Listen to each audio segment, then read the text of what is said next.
ಕೀರ್ತನೆ, ಅದರಲ್ಲಿ 102ನೇ ಕೀರ್ತನೆ, ಅದರಲ್ಲಿ 9ನೇ ವಾಕ್ಯವನ್ನು ಮತ್ತೊಮ್ಮೆ ಓದಿಕೊಳ್ಳೋಣ. ಬೂದಿಯೇ ನನಗೆ ಆಹಾರವಾಯಿತು, ನನ್ನ ಪಾನದಲ್ಲಿ ಕಣ್ಣೀರು ಮಿಶ್ರಣವಾಯಿತು. ವಾಕ್ಯದಲ್ಲಿ ಕೀರ್ತನೆಗಾರನು ಈ ರೀತಿಯಾಗಿ ಹೇಳುತ್ತಿದ್ದಾರೆ, ನನ್ನ ಜೀವಿತದಲ್ಲಿ ಬೂದಿಯು ಆಹಾರವಾಗಿ, ಕಣ್ಣೀರೇ ನನ್ನ ಪಾನವಾಗಿ ಮಾರ್ಪಡುತ್ತಿದೆ ಕರ್ತನೆ ಎಂಬುದಾಗಿ ಕಣ್ಣೀರಿನಲ್ಲಿ ಒಂದು ಭಿನ್ನಹವನ್ನು ಪ್ರಾರ್ಥಿಸುತ್ತಿರುವುದನ್ನು, ಒಂದು ಕೋರಿಕೆಯಾಗಿ ಹಾಡನ್ನು ಬರೆದಿರುವುದನ್ನು ನಾವು ಕಾಣಬಹುದು. ಅವ್ರು ಹೇಳ್ತಾ ಇದ್ದಾರೆ, ಅವರ ಜೀವಿತದಲ್ಲಿ ಬಂದಂಥ ದುಃಖವು, ಅವರ ಕಣ್ಣೀರು ಅವರಿಗೆ ಪಾನವಾಗಿ ಮಾರ್ಪಟ್ಟಿತ್ತು ಎಂಬುದಾಗಿ ಹೇಳುತ್ತಿರುವುದನ್ನು ಈ ವಾಕ್ಯದಲ್ಲಿ ಬರೆಯಲ್ಪಟ್ಟಿದೆ. ಸಾಧಾರಣವಾಗಿ ನಾವು ಅಳುವಾಗ ನಮ್ಮ ಕಣ್ಣೀರು ನಮಗೆ ಪಾನವಾಗುವುದಿಲ್ಲ. ಆದರೆ ಅನ್ಕಂಟ್ರೋಲಬಲ್ ಆಗಿ ಯಾರು ಅಳುತ್ತಾರೋ ಯಾರೂ ಅವರನ್ನು ಸಮಾಧಾನ ಮಾಡೋದಕ್ಕೇನೆ ಆಗುವುದಿಲ್ಲ, ಯಾರು ಅವರನ್ನು ಸಂತೈಸುವುದಕ್ಕೆ ಆಗುವುದಿಲ್ಲ, ಯಾರು ಅವರಿಗೆ ಸಮಾಧಾನ ಹೇಳಲು ಆಗುವುದಿಲ್ಲ. ಆ ರೀತಿಯಾಗಿ ಯಾರು ತುಂಬ ದುಃಖವುಳ್ಳವರಾಗಿ, ಮುರಿದ ಮನಸ್ಸುಳ್ಳವರಾಗಿ ಅಳುತ್ತಾರೋ ಅವರ ಜೀವಿತದಲ್ಲಿ ಬರುವ ಕಣ್ಣೀರು ಅವರಿಗೆ ಪಾನವಾಗುತ್ತದೆ. ಅವ್ರಿಗೆ ಕಂಟ್ರೋಲ್ ಮಾಡೋದಿಕ್ಕೆ ಆಗೋದಿಲ್ಲ, ಅವರ ಕಣ್ಣೀರು ಅವರಿಗೆ ಪಾನವಾಗುತ್ತದೆ. ಕೀರ್ತನೆಗಾರನು ಆ ಪರಿಸ್ಥಿತಿಯಲ್ಲಿರುವಾಗ ಹೇಳುತ್ತಿದ್ದಾರೆ, ನನ್ನ ಕಣ್ಣೀರೇ ನನಗೆ ಪಾನವಾಯಿತು ಎಂಬುದಾಗಿ ಹೇಳುತ್ತಿರುವುದನ್ನು ಈ ಕೀರ್ತನೆ 9ನೇ ವಾಕ್ಯದಲ್ಲಿ ನಾವು ಹೇಳುವುದನ್ನು ನಾವು ನೋಡುತ್ತೇವೆ. ದೇವರ ಮಕ್ಕಳ ಜೀವಿತದಲ್ಲಿ ಕಣ್ಣೀರು ಬರುವುದು ದೇವರು ಅನುಮತಿಸಿ ಬರುವ ಕಣ್ಣೀರಿದೆ. ನಾವಾಗಿ ನಾವು ಮಾಡಿಕೊಳ್ಳುವ ಕಾರ್ಯಗಳು ಕಣ್ಣೀರಿಗೆ ಕಾರಣವಾಗುತ್ತದೆ. ದೇವರು ಸ್ವಲ್ಪ 10% ಜನರಿಗೆ ದೇವರು ಕಣ್ಣೀರಿನ ಹಾದಿಯಲ್ಲಿ ನಡೆಸುತ್ತಾರೆ. ಅದು ಪರ್ಮನೆಂಟ್ ಅಲ್ಲ. 2ರಷ್ಟು ಆಶೀರ್ವಾದವನ್ನು ನಿಮ್ಮ ಜೀವಿತದಲ್ಲಿ ತರುವುದಾಗಿ ಅದು ಕಾಣಲ್ಪಡುತ್ತದೆ. ಉದಾಹರಣೆಗೆ ಯೋಬನ ಜೀವಿತವನ್ನು ನೀವು ನೋಡಬಹುದು. ಅವನು ಕಣ್ಣೀರಿನ ಹಾದಿಯಲ್ಲಿ ದೇವರು ಅವನನ್ನು ನಡೆಸಿದರು. ಕಣ್ಣೀರಿನ ಹಾದಿಯಲ್ಲಿ ಅವನಿಗೆ ಅನುಮತಿಯನ್ನು ಕೊಟ್ಟರು. ಆದರೆ ಅವನ ಜೀವಿತದಲ್ಲಿ ಕೊನೆಯದಾಗಿ ನೋಡುವಾಗ ಅದು 2ರಷ್ಟು ಆಶೀರ್ವಾದವಾಗಿ ಅದು ಅವನಿಗೆ ಕಾಣಲ್ಪಟ್ಟಿತು. ಈ ವಾಕ್ಯಗಳನ್ನು ಕೇಳುತ್ತಿರುವ ಪ್ರಿಯ ದೇವರ ಮಕ್ಕಳೇ, ನಿಮ್ಮ ಜೀವಿತದಲ್ಲಿ ಕಣ್ಣೀರಿರುವುದಾದರೆ, ದೇವರು ಅನುಮತಿಸಿ ಬಂದಿರುವ ಕಣ್ಣೀರು ಯಾವುದಾದರೂ ಇರುವುದಾದರೆ, ನಿಶ್ಚಯವಾಗಿ 2ರಷ್ಟು ಆಶೀರ್ವಾದಗಳನ್ನು ನಿಮ್ಮ ಜೀವಿತದಲ್ಲಿ ಅದು ತರುತ್ತದೆ. ಹೌದು ಅನ್ನೋರು ಮಾತ್ರ ಶಬ್ದವಾಗಿ ಆಮೇನ್ ಎಂಬುದಾಗಿ ಹೇಳ್ರಿ. Praise the Lord. ಅದೇ ರೀತಿ ದೇವರ ಮಕ್ಕಳ ಜೀವಿತದಲ್ಲಿ ಮೆಜಾರಿಟಿ 90% ಟೈಮಲ್ಲಿ ನಾವು ಮಾಡಿಕೊಳ್ಳುವ ಕಾರ್ಯಗಳಿಂದ ನಮ್ಮ ಜೀವಿತದಲ್ಲಿ ಕಣ್ಣೀರು ಬರುತ್ತದೆ. ನಾವೇ ಹೋಗಿ ಕೆಲ ಕಾರ್ಯಗಳಲ್ಲಿ ಸಿಕ್ಕಿಕೊಳ್ಳುತ್ತೇವೆ, ಅದರಿಂದ ನಮ್ಮ ಜೀವಿತದಲ್ಲಿ ಕಣ್ಣೀರು ಬರುತ್ತದೆ. ಮೆಜಾರಿಟಿ ಟೈಮಲ್ಲಿ ಕೆಲ ಸಮಯ ಒಂದು 10% ದೇವರು ಅನುಮತಿಸ್ತಾರೆ, ಆದರೆ ದೇವರು ಅದರಿಂದ ಎತ್ಬಿಡ್ತಾರೆ. ಆದರೆ 90% ನಾವು ಹೋಗಿ ಸಿಕ್ಕಿಕೊಂಡು ಅಳುವ ಕಾರ್ಯಗಳು ಅನೇಕ ಸಮಯದಲ್ಲಿ ನಮ್ಮ ಜೀವಿತದಲ್ಲಿ ಬರುತ್ತದೆ. ಇಂದು ನಿಮ್ಮ ಮಧ್ಯದಲ್ಲಿ ದೇವರ ಮಕ್ಕಳಿಗೆ ಕಣ್ಣೀರು ಬರಲು ಕಾರಣ ಒಂದು 6 ಕಾರ್ಯಗಳನ್ನು ಮತ್ತು ಅದರ ಪರಿಣಾಮವೇನು ಎಂಬುದಾಗಿ ಒಂದು ಕಾರ್ಯವನ್ನು, ಟೋಟಲ್ 7 ಕಾರ್ಯಗಳನ್ನು ನಿಮ್ಮ ಮಧ್ಯದಲ್ಲಿ ಹೇಳಿಕೊಟ್ಟು ಇಂದಿನ ಸಂದೇಶ ಭಾಗವನ್ನು ಮುಗಿಸಲು ನಾನು ಇಷ್ಟಪಡುತ್ತೇನೆ. ಮೊದಲನೆಯದಾಗಿ ದೇವರ ಮಕ್ಕಳ ಜೀವಿತದಲ್ಲಿ ಕಣ್ಣೀರು ಬರಲು ಕಾರಣವೇನು, ಒಂದು 6 ಕಾರ್ಯ. ಅದಾದ ನಂತರ ಅದರ ಪರಿಣಾಮವೇನು, ಒಂದು ಕಾರ್ಯವನ್ನು ನಿಮಗೆ ಹೇಳಿಕೊಡಲು ಇಷ್ಟಪಡುತ್ತೇನೆ. ಮೊದಲನೆಯದಾಗಿ ದೇವರ ಮಕ್ಕಳ ಜೀವಿತದಲ್ಲಿ ಕಣ್ಣೀರು ಬರಲು ಕಾರಣ, ನ್ಯಾಯಸ್ಥಾಪಕರ ಪುಸ್ತಕ ಅದರಲ್ಲಿ 1ನೇ ಅಧ್ಯಾಯವನ್ನು ಎಲ್ಲರೂ ತೆಗೆದುಕೊಳ್ಳಿರಿ.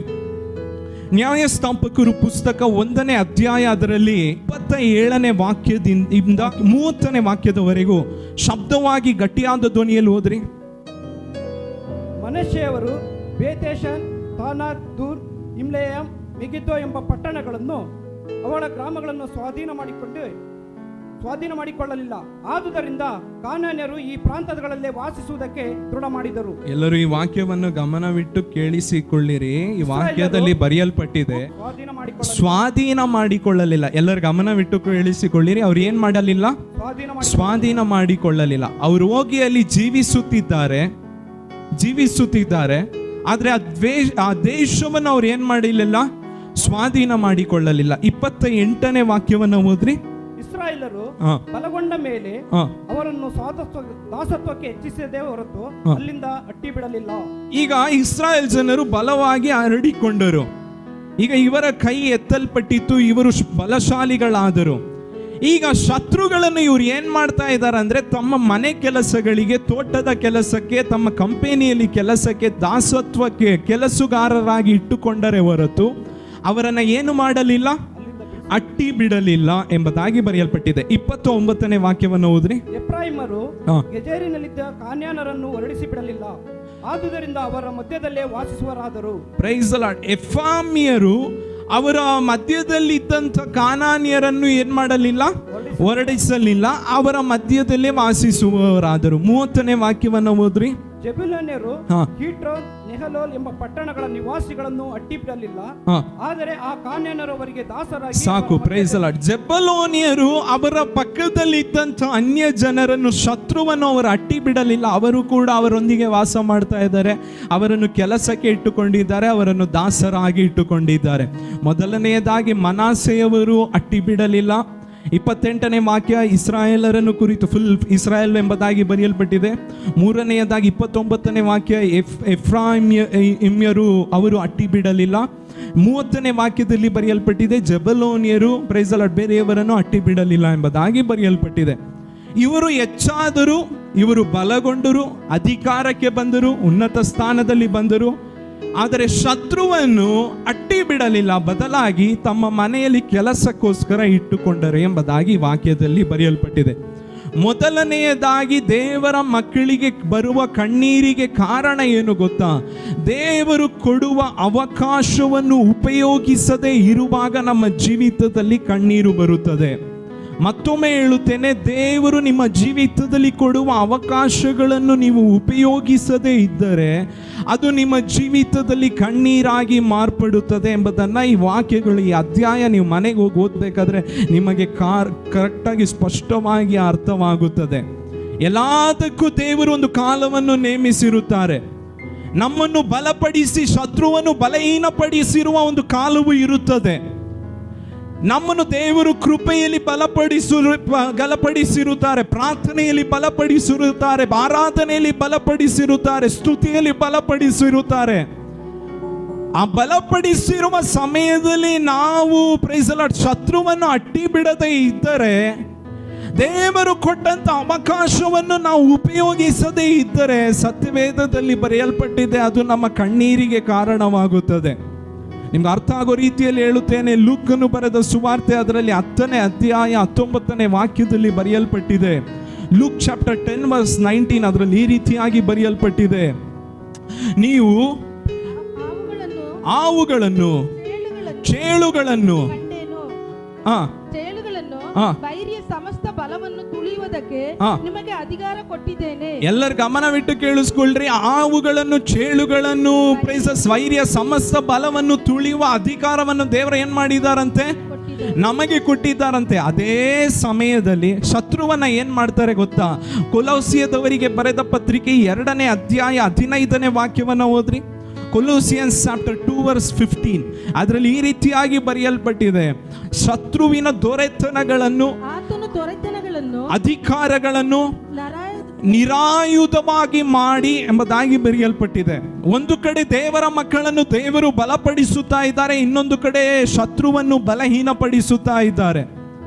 ಒಂದು ಕಡೆ ದೇವರ ಮಕ್ಕಳು ಪ್ರಾರ್ಥನೆಯಲ್ಲಿ, ಅಭಿಷೇಕದಲ್ಲಿ, ಉಪವಾಸದಲ್ಲಿ, ಆರಾಧನೆಯಲ್ಲಿ ಬಲಗೊಳ್ಳುತ್ತಾ ಇದ್ದಾರೆ, ಇನ್ನೊಂದು ಕಡೆ ಶತ್ರು ಬಲಹೀನವಾಗುತ್ತಾ ಇದ್ದಾನೆ. ಈಗ ಶತ್ರುವನ್ನು ಅಟ್ಟಿ ಬಿಡುವ ಸಮಯದಲ್ಲಿ ಇವರು ಅಟ್ಟಿ ಬಿಡದೆ ಅವರೊಂದಿಗೆ ಇಟ್ಟುಕೊಂಡಿದ್ದರು. ತಲೆನೋವನ್ನು ಅವರೊಂದಿಗೆ ಇಟ್ಟುಕೊಂಡ ಕಾರಣ ವಾಕ್ಯದಲ್ಲಿ ಬರೆಯಲ್ಪಟ್ಟಿದೆ, ಅವರ ಕಣ್ಣೀರಿಗೆ ಅದು ಕಾರಣವಾಯಿತು. ದೇವರು ಕೊಟ್ಟಂತ ಅವಕಾಶವನ್ನು ಇವರು ಉಪಯೋಗಿಸದೇ ಇದ್ದದರಿಂದ ಇವರ ಕಣ್ಣೀರಿಗೆ ಅದು ಕಾರಣವಾಯಿತು. ಒಂದು ಅವಕಾಶವನ್ನು ಸರಿಯಾಗಿ ಉಪಯೋಗಿಸಿಕೊಂಡಂತ ವ್ಯಕ್ತಿ ಸತ್ಯವೇದದಲ್ಲಿ ದಾವೀದನು. ಅವಕಾಶವನ್ನು ಕರೆಕ್ಟಾಗಿ ಉಪಯೋಗಿಸಿಕೊಂಡ, ದೇವರು ಕೊಟ್ಟಂತ ಅವಕಾಶವನ್ನು. ದಾವೀದನನ್ನು ನೀವು ಕುರಿತು ನೋಡುವಾಗ ಅವನು ಮಿಲಿಟರಿಯಲ್ಲಿಲ್ಲ, ಆರ್ಮಿಯಲ್ಲಿಲ್ಲ, ಕೋಸ್ಟ್ ಗಾರ್ಡಲ್ಲಿಲ್ಲ, ನೇವಿಯಲ್ಲಿಲ್ಲ, ಯಾವುದ್ರಲ್ಲೂ ಕೂಡ ಇಲ್ಲ. ಆದರೆ ಯುದ್ಧದಲ್ಲಿ ಹೋಗಿ ಅಲ್ಲಿ ಸಹೋದರರನ್ನು ಭೇಟಿಯಾಡಲು ಹೋಗಿರುವಾಗ ದೇವರು ಕೊಟ್ಟಂತ ಅವಕಾಶವನ್ನು ಅವನು ಉಪಯೋಗಿಸಿಕೊಂಡನು. ಅವನು ಸುಮ್ಮನೆ ಇರಲಿಲ್ಲ. ನಾವಾಗಿದ್ರೆ ಏನ್ ಮಾಡ್ತಾ ಇದ್ವಿ? ಒಬ್ಬ ಅಲ್ಲಿ ನಿಂತ್ಕೊಂಡು ಶಬ್ದವಾಗಿ ಗರ್ಜನೆ ಮಾಡ್ತಾ ಇದ್ದಾನೆ. ಯಾರಾಗಿದ್ರು ನಿಜವಾದ ಆ ಟೈಮಲ್ಲಿ ಯಾವ ರೀತಿ ಅವನು ಗರ್ಜನೆ ಮಾಡಿರ್ಬೋದು? ಯಾರಾದ್ರೂ ನಿಜವಾದ ವ್ಯಕ್ತಿಗಳು ಇದ್ದರೆ ಡ್ಯಾಶ್ ಡ್ಯಾಶ್ ಎಂಬುದಾಗಿ ಸಂಸ್ಕೃತದಲ್ಲಿ ಒಂದು 2 ವರ್ಡ್ ಹೇಳ್ಬಿಟ್ಟು, ಇಂಗ್ಲಿಷ್ ಡಿಕ್ಷನರಿಯಲ್ಲಿ ಇಲ್ಲದ ಒಂದು 2 ವರ್ಡನ್ನು ಹೇಳ್ಬಿಟ್ಟು ನನ್ನ ಮುಂದೆ ಬಂದು ನಿಂತುಕೊಳ್ರಿ, ಒಬ್ಬಂಟಿಗೆ ಒಬ್ಬ ಮುಖಾಮುಖಿಯಾಗಿ ನಿಂತ್ಕೊಳ್ರಿ, ನಾನು ನಿಮ್ಮನ್ನು ನೋಡ್ತೇನೆ ಎಂಬುದಾಗಿ ಹೇಳ್ಬೇಕಾದ್ರೆ ನಾವಾಗಿದ್ರೆ ನಮಗೆ ಯಾಕಪ್ಪ ಬೇಕು? ನಾನು ಆ ವಿಷಯವನ್ನು ಕಾಣಲಿಲ್ಲ, ನಾನು ಆ ವಿಷಯವನ್ನು ಕೇಳಲಿಲ್ಲ, ನಾನು ಆ ವಿಷಯವನ್ನು ನೋಡಲಿಲ್ಲ, ನನಗೂ ಅದಕ್ಕೂ ಸಂಬಂಧ ಇಲ್ಲ, ನಾನಾಯಿತು ನನ್ನ ಕುಟುಂಬವಾಯಿತು ಎಂಬುದಾಗಿ ನಾವು ತಪ್ಪಿಸಿಕೊಂಡು ಹಾಗೆ ಹೋಗುತ್ತೇವೆ. ಆದರೆ ವಾಕ್ಯದಲ್ಲಿ ಬರೆಯಲ್ಪಟ್ಟಿದೆ, ದೇವರು ಕೊಟ್ಟಂತ ಅವಕಾಶವನ್ನು ದಾವೀದನು ಉಪಯೋಗಿಸಿಕೊಂಡನು. ರಿಲೇಷನ್ಸ್ ಅಥವಾ ಸ್ನೇಹಿತರು, ಬಂಧು ಬಳಗದವರು ಯಾರಾದರೂ ಹುಷಾರಿಲ್ಲ, ಈ ರೀತಿ ನನ್ನ ದೇಹದಲ್ಲಿ ಬಲಹೀನತೆ ಇದೆ ಎಂಬುದಾಗಿ ಹೇಳಿದ ತಕ್ಷಣ, ಹೌದಾ, ಈ ಬಲಹೀನತೆಗೆ ಈ ಹಾಸ್ಪಿಟಲ್ಗೆ ಹೋಗ್ರಿ ಕರೆಕ್ಟಾಗಿ ಇರುತ್ತೆ, ಈ ತಲೆನೋವಿಗೆ ಈ ಹಾಸ್ಪಿಟಲ್ಗೆ ಹೋಗ್ರಿ ಕರೆಕ್ಟಾಗಿರುತ್ತೆ, ಈ ಹೊಟ್ಟೆ ನೋವಿಗೆ ಈ ಹಾಸ್ಪಿಟಲ್ಗೆ ಹೋಗ್ರಿ ಕರೆಕ್ಟಾಗಿರುತ್ತೆ, ಈ ರೀತಿಯಾಗಿ ಹೇಳಿ ನಾವು ಕೈ ತೊಳೆಯುತ್ತೇವೆ. ಒಂದು ಅವಕಾಶವನ್ನು ದೇವರಲ್ಲಿ ಏರ್ಪಡಿಸುತ್ತಾ ಇದ್ದಾರೆ ಎಂಬುದನ್ನು ನಾವು ಮರೆತು ಬಿಡುತ್ತೇವೆ. ಅಯ್ಯ, ನನಗೂ ಈ ರೀತಿ ಇತ್ತು, ನನ್ನ ಸ್ನೇಹಿತನಿಗಿತ್ತು, ಸಭೆಯಲ್ಲಿ ಒಂದು ಬ್ರದರಿಗಿತ್ತು, ದೇವರು ಅದರಿಂದ ಬಿಡುಗಡೆಯನ್ನು ಕೊಟ್ಟರು, ನೀವು ಚರ್ಚಿಗೆ ಬನ್ನಿರಿ, ದೇವರು ಪೂರ್ಣ ಬಿಡುಗಡೆಯನ್ನು ಕೊಡ್ತಾರೆ ಎಂಬುದಾಗಿ ಸಾಕ್ಷಿ ಹೇಳುವುದನ್ನು, ದೇವರ ಕಡೆಗೆ ನಡೆಸುವ ಒಂದು ಅವಕಾಶವನ್ನು ನಾವು ಮರೆಯುತ್ತೇವೆ. ಇಸ್ರಾಯೇಲ್ ಜನರು ದೇವರು ಕೊಟ್ಟಂತ ಅವಕಾಶವನ್ನು ಅವರು ಉಪಯೋಗಿಸಲಿಲ್ಲ.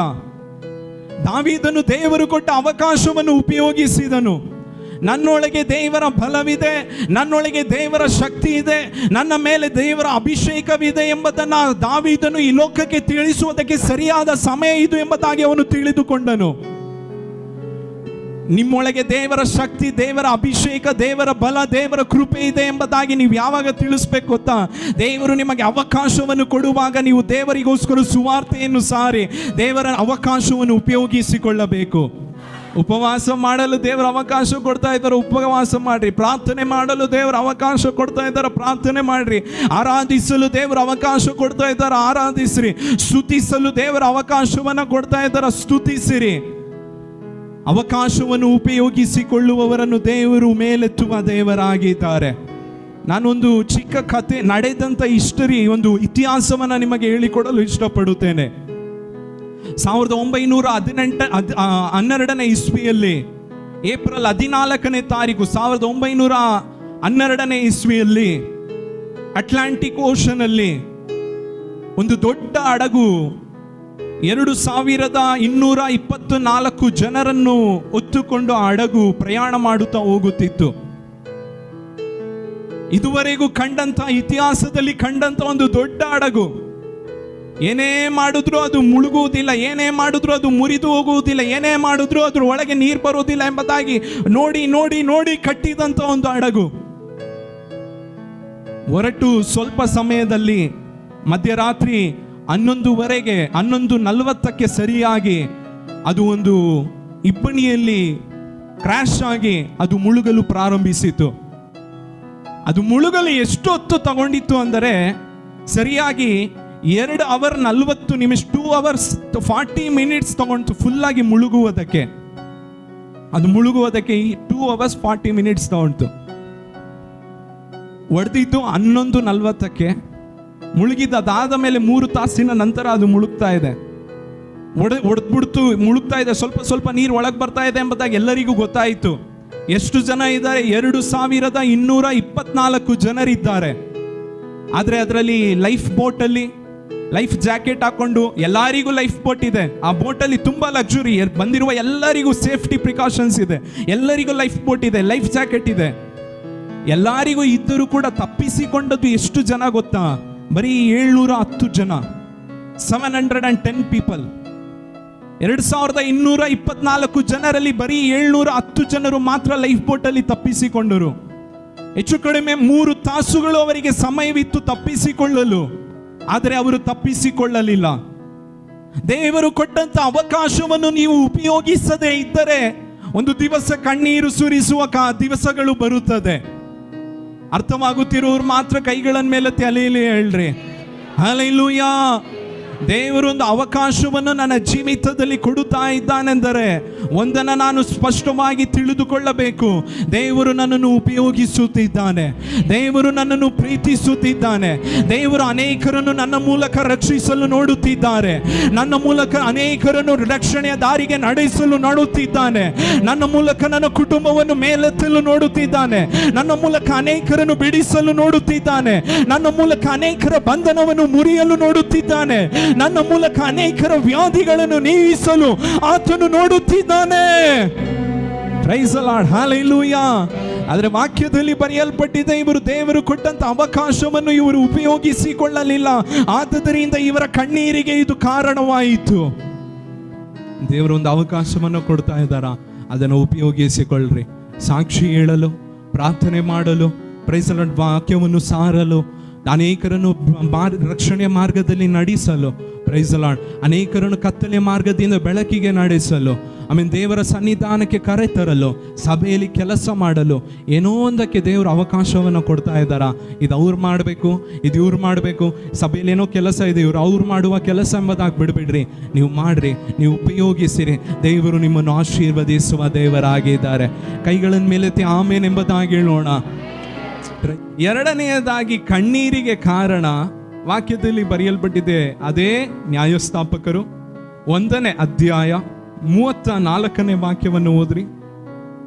ಇದಲ್ಲದೆ ಅಮೋರಿಯರು ದಾನ್ ಕುಲದವನ್ನು ತಗ್ಗಿನ ಪ್ರದೇಶಕ್ಕೆ ಇಳುಗೊಡದೆ ಹಿಂದಟ್ಟಿ ಬೆಟ್ಟಗಳಿಗೆ ಓಡಿಸಿಬಿಟ್ಟರು. Praise the Lord, hallelujah. ವಾಕ್ಯದಲ್ಲಿ ಬರೆಯಲ್ಪಟ್ಟಿದೆ, ಇವರಿಗೆ ವಾಗ್ದಾನ ಇರೋದು ತಗ್ಗಿನ ಪ್ರದೇಶ.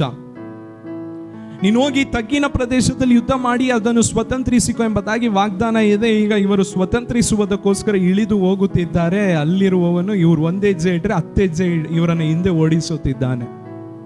ಇವರು ಬೆಟ್ಟಗಳಿಗೆ ಓಡಿ ಹೋಗಿ ಅಡಗಿಕೊಂಡರು ಎಂಬುದಾಗಿ ಒಂದು ನಾಚಿಕೆಯಾದ ಒಂದು ಕಾರ್ಯವು ವಾಕ್ಯದಲ್ಲಿ ಬರೆಯಲ್ಪಟ್ಟಿದೆ. ಇವರ ಕಣ್ಣೀರಿಗೆ ಕಾರಣ, ಇವರು ಸ್ವತಂತ್ರಿಸುವ ಕಾಲದಲ್ಲಿ ಇವರು ಸ್ವತಂತ್ರಿಸಲಿಲ್ಲ. ನಾನು ನಿಮ್ಮೆಲ್ಲರಿಗೂ ಒಂದು ಪ್ರಶ್ನೆಯನ್ನು ಕೇಳುತ್ತೇನೆ. ಒಬ್ಬ ಕೆಳಗಿದ್ದಾನೆ ವೈರಿ, ನೀವೊಂದು 100 ಮೀಟರ್ಸ್ ಮೇಲಿದ್ದೀರಾ, ನಿಮ್ಮ ಕೈಯಲ್ಲಿ ಈಟಿ ಏನು ಬೇಡ, ದೊಡ್ಡದಾಗ ಆಯುಧ ಏನು ಬೇಡ, ಒಂದು ಕಲ್ಲಿದೆ. ಕೆಳಗಿಂದ ಮೇಲೆ ಎಸೆಯೋದು ಈಸಿನಾ, ಮೇಲಿಂದ ಕೆಳಗೆ ಎಸೆಯೋದು ಈಸಿನಾ? ಮೇಲಿಂದ ಕೆಳಗೆ ಎಸೆದ್ರೆ, ಮೆತ್ತಗೆ ಎಸೆದ್ರು ಒಂದು ತಲೆಗೆ ಬಿದ್ದರೆ ½ hour ಬೇಕು ಅವನು ಸುಧಾರಿಸಿಕೊಳ್ಳಲು. ಆದರೆ ಕೆಳಗಿಂದ ಮೇಲೆ ಎಸೆಯೋದು ತುಂಬಾ. ಈಗ ಮೇಲಿಂದ ಅಟ್ಯಾಕ್ ಮಾಡೋದಿಕ್ಕೆ ಹೋಗ್ತಾ ಇದ್ದಾರೆ, ಆದ್ರೆ ಸೋಲನ್ನು ಅನುಭವಿಸಿ ಮೇಲೆ ಮತ್ತೆ ಓಡಿ ಬರ್ತಾ ಇದ್ದಾರೆ. ಯೋಚನೆ ಮಾಡಿ ನೋಡ್ರಿ. ಹಾಗಂದ್ರೆ ಇವರು ಕಣ್ಣೀರಿಗೆ ಕಾರಣ, ಇವರು ಸ್ವತಂತ್ರಿಸುವ ಕಾಲದಲ್ಲಿ ಇವರು ಸ್ವತಂತ್ರಿಸಲಿಲ್ಲ. Praise the Lord, hallelujah. ನಾವು ಒಂದನ್ನ ತಿಳಿದುಕೊಳ್ಳಿರಿ, ನಾವು ಸ್ವತಂತ್ರಿಸುವ ಕಾಲದಲ್ಲಿ ಯಾವ ಶತ್ರುವು ಕೂಡ ನಮ್ಮನ್ನು ಜಯಿಸಲು ಸಾಧ್ಯವಿಲ್ಲ. ಕಾರಣ ಯಾಕೆ ಗೊತ್ತಾ? ನಮಗೆ ಬಲವನ್ನು ಐಗುಪ್ತದಿಂದ ಬಿಡಿಸಿ, ಪಾತಾಳದಿಂದ ಬಿಡಿಸಿ, ಶಾಪದಿಂದ ಬಿಡಿಸಿ, ಪಾಪದಿಂದ ಬಿಡಿಸಿ ನೀನು ಹೋಗಿ ಸ್ವತಂತ್ರಿಸಿಕೋ ಎಂಬುದಾಗಿ ವಾಗ್ದಾನ ಕೊಟ್ಟಿರುವುದು ದೇವರು. ವಾಗ್ದಾನ ಕೊಟ್ಟಿರುವ ದೇವರು ಬಲವನ್ನು ಕೊಡಲು ಶಕ್ತನಾಗಿದ್ದಾನೆ. ಈಗ ವಾಗ್ದಾನ ಕೊಟ್ಟು ಕಳಿಸ್ತಾ ಇದ್ದಾರೆ, ನೀವು ಹೋಗಿ ಸ್ವತಂತ್ರಿಸಿರಿ ಎಂಬುದಾಗಿ. ಆದರೆ ವಾಕ್ಯದಲ್ಲಿ ಬರೆಯಲ್ಪಟ್ಟಿದೆ, ಇವರು ಸ್ವತಂತ್ರಿಸುವ ಕಾಲದಲ್ಲಿ ಸ್ವತಂತ್ರಿಸಲಿಲ್ಲ. ಒಂದನ್ನು ತಿಳಿದುಕೊಳ್ಳಿರಿ, ಸ್ವತಂತ್ರಿಸುವ ಕಾಲದಲ್ಲಿ ನಾವು ಸ್ವತಂತ್ರಿಸಲಿಲ್ಲವೆಂದರೆ ಶತ್ರು ನಮ್ಮನ್ನು ಹಿಂದಟ್ಟುತ್ತಾನೆ. ಸ್ವತಂತ್ರಿಸುವ ಕಾಲದಲ್ಲಿ ನಾವು ಸ್ವತಂತ್ರಿಸಲಿಲ್ಲ ಅಂದ್ರೆ ಶತ್ರು ನಮ್ಮನ್ನು ಹಿಂದಟ್ಟುತ್ತಾನೆ. ಪ್ರಾರ್ಥಿಸುವ ಕಾಲದಲ್ಲಿ ನಾವು ಪ್ರಾರ್ಥಿಸಿಲ್ಲ ಅಂದ್ರೆ ಶತ್ರು ನಮ್ಮನ್ನು ಹಿಂದಟ್ಟುತ್ತಾನೆ. ಆರಾಧಿಸುವ ಕಾಲದಲ್ಲಿ ನಾವು ಆರಾಧಿಸಿಲ್ಲ ಅಂದ್ರೆ ಶತ್ರು ನಮ್ಮನ್ನು ಹಿಂದಟ್ಟುತ್ತಾನೆ. ಸುವಾರ್ತೆ ಹೇಳುವ ಸಮಯದಲ್ಲಿ ನಾವು ಸುವಾರ್ತೆ ಹೇಳಲಿಲ್ಲವೆಂದರೆ ಶತ್ರು ನಮ್ಮನ್ನು ಹಿಂದಟ್ಟುತ್ತಾನೆ. ಜಯಿಸುವ ಕಾಲದಲ್ಲಿ ಜಯಿಸಲಿಲ್ಲವೆಂದರೆ ಶತ್ರು ನಮ್ಮನ್ನು ಹಿಂದಟ್ಟುತ್ತಾನೆ. ಉಪವಾಸ ಮಾಡುವ ಕಾಲದಲ್ಲಿ ನಾವು ಉಪವಾಸ ಮಾಡಲಿಲ್ಲವೆಂದರೆ ಶತ್ರು ನಮ್ಮನ್ನು ಹಿಂದಟ್ಟುತ್ತಾನೆ. ಅಭಿಷೇಕದಿಂದ ತುಂಬಿ ದೇವರನ್ನು ಆರಾಧಿಸುವ ಕಾಲದಲ್ಲಿ ನಾವು ಅಭಿಷೇಕದಿಂದ ತುಂಬಲಿಲ್ಲವೆಂದರೆ ಶತ್ರು ನಮ್ಮನ್ನು ಹಿಂದಟ್ಟುತ್ತಾನೆ. ದೀಕ್ಷಾಸ್ಥಾನ ತೆಗೆದುಕೊಳ್ಳುವ ಕಾಲದಲ್ಲಿ ನಾವು ದೀಕ್ಷಾಸ್ಥಾನ ತೆಗೆದುಕೊಳ್ಳಲಿಲ್ಲವೆಂದರೆ ಶತ್ರು ನಮ್ಮನ್ನು ಹಿಂದಟ್ಟುತ್ತಾನೆ. ಇದು ಸ್ವತಂತ್ರಿಸುವ ಕಾಲ. ಆಮೇಲೆ ಹೇಳ್ತೀರಾ ಎಂಬುದಾಗಿ ಅಂದುಕೊಂಡೆ. ಇದು ಸ್ವತಂತ್ರಿಸುವ ಕಾಲ. ಒಂದು ನಿಮಿಷ ಎಲ್ಲರೂ ಕಣ್ಣುಗಳನ್ನು ಮುಚ್ಚಿ ಪ್ರಾರ್ಥನೆ ಮಾಡ್ರಿ. ಅಪ್ಪ, ನಾವು ಸ್ವತಂತ್ರಿಸುವ ಬಲವನ್ನು ನಮಗೆ ಕೊಡ್ರಿ ಕರ್ತನೆ. ಸ್ವತಂತ್ರಿಸುವ ಬಲವನ್ನು ಕೊಡ್ರಿ ಕರ್ತನೆ. ಜಯಿಸುವ ಬಲವನ್ನು ನಮಗೆ ಕೊಡ್ರಿ ಕರ್ತನೆ. ಆರಾಧಿಸುವ ಬಲವನ್ನು ಕೊಡ್ರಿ ಕರ್ತನೆ. ಅಂಧಕಾರ ಶಕ್ತಿಗಳನ್ನು ಕಾಲ ಕೆಳಗೆ ತುಳಿಯುವ ಬಲವನ್ನು ನಮಗೆ ಕೊಡ್ರಿ ಕರ್ತನೆ. ಜಯ ಹೊಂದುವ ಕೃಪೆಯನ್ನು ನಮಗೆ ಕೊಡ್ರಿ ಕರ್ತನೆ. ಬಲ ಹೊಂದುವ ಕೃಪೆಯನ್ನು ನಮಗೆ ಕೊಡ್ರಿ ಕರ್ತನೆ. Praise the Lord, hallelujah. ಯಾರ್ಯಾರ ಅಂತರಾಳದಿಂದ ಪ್ರಾರ್ಥಿಸಿದಿರೋ ನಿಮಗೆ ಒಂದನ್ನು ಸ್ಪಷ್ಟವಾಗಿ ಹೇಳುತ್ತೇನೆ. ಪ್ರೈಸ್ ದಿ ಲಾರ್ಡ್, ನಿಶ್ಚಯವಾಗಿ ನಿಮಗೆ ಜಯಿಸುವ ಬಲವನ್ನು ದೇವರು ಕೊಡಲು ಶಕ್ತನಾಗಿದ್ದಾನೆ. ಇವರು ಸ್ವತಂತ್ರಿಸುವ ಕಾಲದಲ್ಲಿ ಸ್ವತಂತ್ರಿಸಲಿಲ್ಲ. ಇವ್ರು ಏನಂದ್ರು ಗೊತ್ತಾ? ಹೋಗಿ ಹಿಡುಕೋ, ಸ್ವತಂತ್ರಿಸು ಎಂಬುದಾಗಿ ದೇವರು ವಾಗ್ದಾನವನ್ನು ಕೊಡ್ತಾ ಇದ್ದಾರೆ. ಇವರು ಇರೋಣ, ಇಲ್ಲಿ ಚೆನ್ನಾಗಿದೆಯಲ್ಲ, ಸ್ವಲ್ಪ ದಿವಸ ಇರೋಣ, ಸ್ವಲ್ಪ ದಿವಸ ಇರೋಣ, ಆಮೇಲೆ ಹೋಗೋಣ, ಸ್ವಲ್ಪ ಹೊತ್ತು ಇಲ್ಲೇ ಇರೋಣ, ಇನ್ನೂ ಟೈಮ್ ಇದೆ, ಇನ್ನು 10 ಗಂಟೆ ಆಗಿರೋದು, ಈಗ ಮೆತ್ತಗೆ ಎದ್ದು ಆರಾಧನೆಗೆ ಹೋಗ್ತಾ ಇದ್ದಾರೆ. ಇನ್ನು ಟೈಮ್ ಇದೆ, ಸ್ವಲ್ಪ ಇರೋಣ, ಮೆತ್ತಗೆ ಈಗ ಎದ್ದು ಪ್ರಾರ್ಥನೆಗೆ ಹೋಗ್ತಾ ಇದ್ದಾರೆ. ಸ್ವಲ್ಪ ಇರೋಣ ಎಂಬುದಾಗಿ ಆಗಿ ದೀಕ್ಷಾಸ್ಥಾನ, ಇನ್ನೂ ಟೈಮ್ ಇರಲಿ, ಇನ್ನೂ ಟೈಮ್ ಇದೆ ದೀಕ್ಷಾಸ್ಥಾನ ತಗೊಳ್ಳೋದಕ್ಕೆ, ಸ್ವಲ್ಪ ಇರೋಣ ಎಂಬುದಾಗಿ ಹಾಗೆ ಇದ್ದರು. ವಾಕ್ಯದಲ್ಲಿ ಬರೆಯಲ್ಪಟ್ಟಿದೆ, ಈಗ ಸ್ವತಂತ್ರಿಸುವುದಕ್ಕೋಸ್ಕರ ಹೋಗ್ತಾ ಇದ್ದಾರೆ, ಹೋರಾಡಲು ಹೋಗ್ತಾ ಇದ್ದಾರೆ. ಶತ್ರು ಇವರನ್ನು ಓಡಿಸುತ್ತಿದ್ದಾನೆ. ಈಗ ಆರಾಧಿಸಲು ಹೋಗ್ತಾ ಇದ್ದಾರೆ, ಅಭಿಷೇಕನೇ ಇಳಿತಾ ಇಲ್ಲ. ಪ್ರಾರ್ಥಿಸಲು ಹೋಗ್ತಾ ಇದ್ದಾರೆ, ದೇವರ ವಾಕ್ಯವು ಕಿವಿಯಲ್ಲೇ ಬೀಳ್ತಾ ಇಲ್ಲ. ಪ್ರೈಸ್ ದಿ ಲಾರ್ಡ್, ದೀಕ್ಷಾಸ್ಥಾನ ತಗೊಳ್ಳೋದಿಕ್ಕೆ ಹೋಗ್ತಾ ಇದ್ದಾರೆ, ಆದರೆ ಅದಕ್ಕೆ ಸಮಯವೇ ಒದಗಿ ಬರುತ್ತಾ ಇಲ್ಲ. ಈ ದೇವರು ಸ್ವತಂತ್ರಿಸುವುದಕ್ಕೆ ಕೊಟ್ಟಿರುವ ಕಾಲದಲ್ಲಿ ನಾವು ಸ್ವತಂತ್ರಿಸದೆ ಹೋದರೆ ಅದು ನಮ್ಮ ಕಣ್ಣೀರಿಗೆ ಕಾರಣವಾಗುತ್ತದೆ. ಅರ್ಥವಾಗುತ್ತಿರುವರು ಮಾತ್ರ ಕೈಗಳನ್ನು ಮೇಲೆತ್ತಿ ಹಲ್ಲೆಲೂಯಾ. ನಿಮ್ಗೆ ಅರ್ಥ ಆಗೋದಕ್ಕೋಸ್ಕರ ಒಂದು ಉದಾಹರಣೆಯನ್ನು ಸತ್ಯವೇದದಿಂದ ಹೇಳುತ್ತೇನೆ. ದೇವರು ಇಸ್ರಾಯೇಲ್ ಜನರಿಗೆ ಅವರ ಶತ್ರುಗಳನ್ನು ಒಪ್ಪಿಸಿಕೊಟ್ಟರು. ಶತ್ರುಗಳನ್ನು ಒಪ್ಪಿಸಿಕೊಡುವಾಗ ದೇವರು ಒಂದು ಮಾತನ್ನು ಹೇಳಿದರು ಸೌಲನಿಗೆ, ನೀನು ಎಲ್ಲರನ್ನು ಸಂಹರಿಸಬೇಕು, ಒಬ್ಬರನ್ನು ಬಿಡಬಾರದು, ದೊಡ್ಡವರು ಚಿಕ್ಕವರು ಯೌವನಸ್ಥರು ಒಬ್ಬರಿಗೂ ಕರುಣೆಯನ್ನು ತೋರಿಸಬಾರದು ಎಂಬುದಾಗಿ ದೇವರು ಹೇಳಾಯ್ತು. ಒಂದು ಮೃಗವನ್ನು ನೀನು ಬಿಡಬಾರ್ದು ಎಂಬುದಾಗಿ ಹೇಳಾಯ್ತು. ಇವನಿಗೆ ಬಲವನ್ನು ಕೊಟ್ಬಿಟ್ರು, ಆ ಕೃಪೆಯನ್ನು ಕೊಟ್ಟರು, ವಾಗ್ದಾನವನ್ನು ಕೊಟ್ಟರು, ಜಯಿಸುವ ಬಲವನ್ನು ಕೊಟ್ಟರು. ಇವನು ಸ್ವತಂತ್ರಿಸುವ ಕಾಲದಲ್ಲಿ ಸ್ವತಂತ್ರಿಸಲಿಲ್ಲ. ಏನ್ ಮಾಡ್ತಾ ಗೊತ್ತಾ? 1 ಸಾಮುವೇಲ್ 15ನೇ ಅಧ್ಯಾಯ 8ನೇ ವಾಕ್ಯದಲ್ಲಿ ಬರೆಯಲ್ಪಟ್ಟಿದೆ, ಸಜೀವಿಯಾಗಿ ಹೊಡೆದು ಎಲ್ಲಾ ಜನರನ್ನು ಕತ್ತಿಯಿಂದ ಸಂಹರಿಸಿದನು. ಸೌಲನು ಸಾಕ್, ಪ್ರೈಸ್ ದಿ ಲಾರ್ಡ್. ಈ ವಾಕ್ಯದಲ್ಲಿ ಬರೆಯಲ್ಪಟ್ಟಿದೆ, ಅವರ ಅರಸನಾದ ಆಗಾನನನ್ನು ಇವನು ಏನ್ ಸಜೀವವಾಗಿ ಹಿಡಿದ, ಆದ್ರೆ ಅವನನ್ನ ಏನ್ ಮಾಡಲಿಲ್ಲ, ಸಂಹರಿಸಲಿಲ್ಲ. ಎಲ್ಲರನ್ನ ಸಂಹರಿಸಿದ. ದೇವರು ಸ್ವತಂತ್ರಿಸಲು ಬಲವನ್ನು ಕೊಡ್ತಾ ಇದ್ದಾರೆ. ಇವನು ಎಲ್ಲವನ್ನ ಸ್ವತಂತ್ರಿಸಬೇಕೆಂಬುದಾಗಿ ಇವನು ಏನ್ ತಪ್ಪು ಮಾಡ್ದ ಗೊತ್ತಾ? ಎಲ್ಲರನ್ನ ಸ್ವತಂತ್ರಿಸಿದ, ಎಲ್ಲರನ್ನ ಒಡೆದ. ಅರಸನಾದ ಆಗಾನನನ್ನು ಒಡೆಯಲಿಲ್ಲ, ಅವನನ್ನು ಸಜೀವವಾಗಿ ತಗೊಂಬಂದು ಅವನೂರಲ್ಲಿ ಒಂದು ಹೌಸ್ ಅರೆಸ್ಟ್ ತರ ಮಾಡಿ ಇಟ್ಟಿದ್ದಾನೆ. ಏನ್ ನಡೀತು ಗೊತ್ತಾ? ವರ್ಷಗಳು ದಾಟಿತು, ಸಾವಿರಾರು ವರ್ಷಗಳು ದಾಟಿತು. ಈಗ ಎಸ್ತರ್ ಪುಸ್ತಕದಲ್ಲಿ 3ನೇ ಅಧ್ಯಾಯ 1ನೇ ವಾಕ್ಯವನ್ನು ಓದ್ರಿ. Esther chapter 3 verse 1. Esther chapter 3 verse 1. ಇದಾದ ನಂತರ ಅರಸನಾದ ಅಹಷ್ವೇರೋಷನು ಆಗಾನನ ವಂಶದವನು ಹೆಮ್ಮೆದಾದನ ಮಗನು ಆದ ಹಾಮಾನನು ಪದವಿಯಲ್ಲಿ ಹೆಚ್ಚಿಸಿ ಅವನಿಗೆ ದೊಡ್ಡ ಅಧಿಕಾರವನ್ನು ಕೊಟ್ಟು ತನ್ನ ಒದೋಲಕದ ಎಲ್ಲ ಸಾಕು. Praise the Lord. 1 ಸಾಮುವೇಲ್ 15ನೇ ಅಧ್ಯಾಯ 8ನೇ ವಾಕ್ಯದಲ್ಲಿ ಬರೆಯಲ್ಪಟ್ಟಿದೆ, ಆಗಾನನನ್ನು ಇವನು ಸಜೀವವಾಗಿ ಹಿಡಿದನು, ಅವನನ್ನು ಒಡೆಯಲಿಲ್ಲ. ಎಸ್ತರ್ 3ನೇ ಅಧ್ಯಾಯ 1ನೇ ವಾಕ್ಯದಲ್ಲಿ ಬರೆಯಲ್ಪಟ್ಟಿದೆ, ಆ ಆಗಾನನ ವಂಶದಲ್ಲಿ ಬಂದಂತ ಹಾಮಾನನು ದೇಶದಲ್ಲಿ ಉನ್ನತ ಸ್ಥಾನದಲ್ಲಿ ಹತ್ತಿದ ಕೂಡಲೇ ಯಾವ ಜನರು ಇವನ ವಂಶವನ್ನು ಬಿಟ್ಟರೋ ಅದೇ ಜನರನ್ನು ಇವನು ಸಂಹರಿಸಲು ಇವನು ಪ್ಲಾನ್ ಮಾಡ್ತಾ ಇದ್ದಾನೆ. ಸಮಸ್ತ ಇಸ್ರಾಯೇಲ್ ಜನರಿಗೆ ಇವನು ಕಣ್ಣೀರಾಗಿ ಮಾರ್ಪಟ್ಟನು. ಸಮಸ್ತ ಇಸ್ರಾಯೇಲ್ ಜನರಿಗೆ ಇವನು ಉರುಳಾಗಿ ಮಾರ್ಪಟ್ಟನು. ಸಮಸ್ತ ಇಸ್ರಾಯೇಲ್ ಜನರಿಗೆ ಇವನು ಆಯುಧವಾಗಿ, ಅವರ ತಲೆನೋವಾಗಿ ಮಾರ್ಪಟ್ಟನು. ಅನೇಕ ದಿವಸ ಕಣ್ಣೀರು, ಅನೇಕ ದಿವಸ ಉಪವಾಸ, ಅನೇಕ ದಿವಸ ದುಃಖ ಇವರ ಜೀವಿತದಲ್ಲಿ. ಕಾರಣ ಏನು? ಸ್ವತಂತ್ರಿಸುವ ಕಾಲದಲ್ಲಿ ಇವರು ಸ್ವತಂತ್ರಿಸಲಿಲ್ಲ. ಅರ್ಥ ಆಗುತ್ತಿರುವವರು ಮಾತ್ರ ಕೈಗಳ ಮೇಲೆ ತಲೆಯಲ್ಲೇ ಹೇಳ್ರಿ. ಸ್ವತಂತ್ರಿಸುವ ಕಾಲದಲ್ಲಿ ದೇವರ ಮಕ್ಕಳೇ, ನೀವು ಸ್ವತಂತ್ರಿಸದೆ ಬಿಟ್ಟರೆ ಅದು ನಿಮ್ಮ ಜೀವಿತದಲ್ಲಿ ಕಣ್ಣೀರಾಗಿ ಮಾರ್ಪಡುತ್ತದೆ. ಆರಾಧಿಸುವ ಕಾಲದಲ್ಲಿ, ಪ್ರಾರ್ಥಿಸುವ ಕಾಲದಲ್ಲಿ, ಉಪವಾಸ ಮಾಡುವ ಕಾಲದಲ್ಲಿ, ದೇವರನ್ನು ಹುಡುಕುವ ಕಾಲದಲ್ಲಿ, ಅಭಿಷೇಕದಿಂದ ತುಂಬುವ ಕಾಲದಲ್ಲಿ, ಇನ್ನು ಬಿಡು, ಇನ್ನು ಇರಲಿ ಬಿಡು, ಇನ್ನು ಟೈಮ್ ಇದೆ ಎಂಬುದಾಗಿ ದೀಕ್ಷಾ ಸ್ಥಾನ ತೆಗೆದುಕೊಳ್ಳುವ ಟೈಮಲ್ಲಿ ನಾವು ಅದನ್ನು ಮುಂದೆ ಹಾಕುತ್ತಾ ಹೋದರೆ ಅದು ನಮ್ಮ ಜೀವಿತಕ್ಕೆ ಕಣ್ಣೀರಾಗಿ ಮಾರ್ಪಡುತ್ತದೆ. ಹೌದು ಅನ್ನೋರು ಮಾತ್ರ ಕೈಗಳ ಮೇಲೆ ತಲೆಯಲ್ಲೇ ಹೇಳ್ರಿ. ನನಗೆ ಗೊತ್ತು ಇವಾಗೆಲ್ಲ ಅಲ್ಲೇಲುಯ್ಯ ಆಮೇಲೆಲ್ಲ ಶಬ್ದ ಸ್ವಲ್ಪ ಡೌನ್ ಆಗಿ ಬರುತ್ತೆ. ಮೊದಲನೆಯದಾಗಿ ಕಣ್ಣೀರಿಗೆ ಕಾರಣ ದೇವರು ಕೊಟ್ಟ ಅವಕಾಶವನ್ನು ಅವರು ಉಪಯೋಗಿಸಲಿಲ್ಲ. ಎರಡನೆಯದಾಗಿ ಕಣ್ಣೀರಿಗೆ ಕಾರಣ ಸ್ವತಂತ್ರಿಸುವ ಕಾಲದಲ್ಲಿ ಸ್ವತಂತ್ರಿಸಲಿಲ್ಲ. ಮೂರನೆಯದಾಗಿ ಇವರ ಕಣ್ಣೀರಿಗೆ ಕಾರಣ ಏನು ಗೊತ್ತಾ? ದೇವರ ಮಕ್ಕಳ ಜೀವಿತದಲ್ಲಿ ಬರುವ ಕಣ್ಣೀರಿಗೆ ಕಾರಣ, ಅನ್ಯರ ಜೀವಿತದಲ್ಲಿ ಅಲ್ಲ, ದೇವರ ಮಕ್ಕಳ ಜೀವಿತದಲ್ಲಿ ಬರುವ ಕಣ್ಣೀರಿಗೆ ಕಾರಣ. ನ್ಯಾಯಸ್ಥಾಪಕರು 2ನೇ ಅಧ್ಯಾಯ 2ನೇ ವಾಕ್ಯ ಓದ್ರಿ. ನೀವು ಈ ದೇಶದ ನಿವಾಸಿಗಳ ಸಂಗಡ ಒಡಂಬಡಿಕೆ ಮಾಡಿಕೊಳ್ಳಬಾರದು, ಅವರ ಯಜ್ಞವೇದಿಗಳನ್ನು ಕೆಡವಿಬಿಡಬೇಕೆಂದು ಆಜ್ಞಾಪಿಸಿದೆ. ಎಲ್ಲರ ಗಮನವಿಟ್ಟು ಕೇಳಿಸಿಕೊಳ್ಳಿರಿ. ದೇವರು ಹೇಳ್ತಾ ಇದ್ದಾರೆ, ನೀವು ಈ ಜನರೊಂದಿಗೆ ಒಡಂಬಡಿಕೆ ಮಾಡಿಕೊಳ್ಳಬಾರದು, ಅವರ ಯಜ್ಞವೇದಿಗಳನ್ನು ಕೆಡವಿ ಬಿಡಬೇಕು, ಅವರೊಂದಿಗೆ ನೀವೇನ್ ಮಾಡಬಾರ್ದು, ಫ್ರೆಂಡ್ಶಿಪ್ ಆಗಿ ಇರಬಾರ್ದು ಎಂಬುದಾಗಿ ಹೇಳ್ತಾ ಇದ್ದಾರೆ. ಮೂರನೆಯದಾಗಿ ಇವರ ಕಣ್ಣೀರಿಗೆ ಕಾರಣ ದೇವರು ಹಗೆ ಮಾಡುವವರನ್ನು ಇವರು ಪ್ರೀತಿಸಿದರು. ದೇವರು ಹಗೆ ಮಾಡುವವರಿಗೆ ಇವರು ಮಿತ್ರರಾದರು. ದೇವರು ಹೇಳ್ತಾ ಇದ್ದಾರೆ, ಅವರೊಂದಿಗೆ ಒಡಂಬಡಿಕೆ ಮಾಡಬೇಡ, ಅವರೊಂದಿಗೆ ನೀನು ಮಿತ್ರನಾಗಬೇಡ ಎಂಬುದಾಗಿ ದೇವರು ಹೇಳ್ತಾ ಇದ್ದಾರೆ. ಆದರೆ ಈ ವಾಕ್ಯದಲ್ಲಿ ಬರೆಯಲ್ಪಟ್ಟಿದೆ 2ನೇ ಅಧ್ಯಾಯ 2ನೇ ವಾಕ್ಯದಲ್ಲಿ ಇವರು ದೇವರು ಹಗೆ ಮಾಡುವವರಿಗೆ ಇವರು ಮಿತ್ರರಾದರು, ದೇವರು ಹಗೆ ಮಾಡುವವರನ್ನು ಇವರು ಪ್ರೀತಿಸಿದರು ಎಂಬುದಾಗಿ ವಾಕ್ಯದಲ್ಲಿ ಬರೆಯಲ್ಪಟ್ಟಿದೆ. ಅವನು ದೇವರಿಂದ ಹಗೆ ಮಾಡಲ್ಪಟ್ಟವನು, ದೇವರಿಂದ ತಿರಸ್ಕರಿಸಲ್ಪಟ್ಟವನು, ದೇವರಿಂದ ನಾಶನಕ್ಕೋಸ್ಕರ ನೇಮಿಸಲ್ಪಟ್ಟವನು, ದೇವರಿಂದ ಶಪಿಸಲ್ಪಟ್ಟವನು, ದೇವರಿಂದ ತಳ್ಳಲ್ಪಟ್ಟವನು. ಇವನೇನ್ ಮಾಡ್ತಾ ಇದ್ದಾನೆ? ಅವನೊಂದಿಗೆ ಮಿತ್ರನಾಗಿದ್ದಾನೆ. Price the lord. ಕೀರ್ತನೆ 1ನೇ ವಾಕ್ಯವನ್ನು ಓದ್ರಿ. ಅವನು ದುಷ್ಟರ ಆಲೋಚನೆಯಂತೆ ನಡೆಯದೆ, ಪಾಪಾತ್ಮರ ಮಾರ್ಗದಲ್ಲಿ ನಿಂತುಕೊಳ್ಳದೆ, ಧರ್ಮನಿಂದಕನೊಡನೆ. ದೇವರು ಹೇಳ್ತಾ ಇದ್ದಾರೆ, ನೀನು ಧರ್ಮನಿಂದಕನೊಡನೆ ಕೂತುಕೊಳ್ಬೇಡ, ನಾನು ಹಗೆ ಮಾಡುವ ಆ ಜನರೊಂದಿಗೆ ನೀನು ಮಿತ್ರನಾಗಬೇಡ. ಇವನೇನ್ ಮಾಡ್ತಾ ಇದ್ದಾನೆ? ಆ ದೇವರ ಶತ್ರುವಿನೊಂದಿಗೆ ಮಿತ್ರನಾಗ್ತಾ ಇದ್ದಾನೆ. ದೇವರು ಹಗೆ ಮಾಡುವವರೊಂದಿಗೆ ಇವರು ಮಿತ್ರರಾದರು ಎಂಬುದಾಗಿ ವಾಕ್ಯದಲ್ಲಿ ಬರೆಯಲ್ಪಟ್ಟಿದೆ.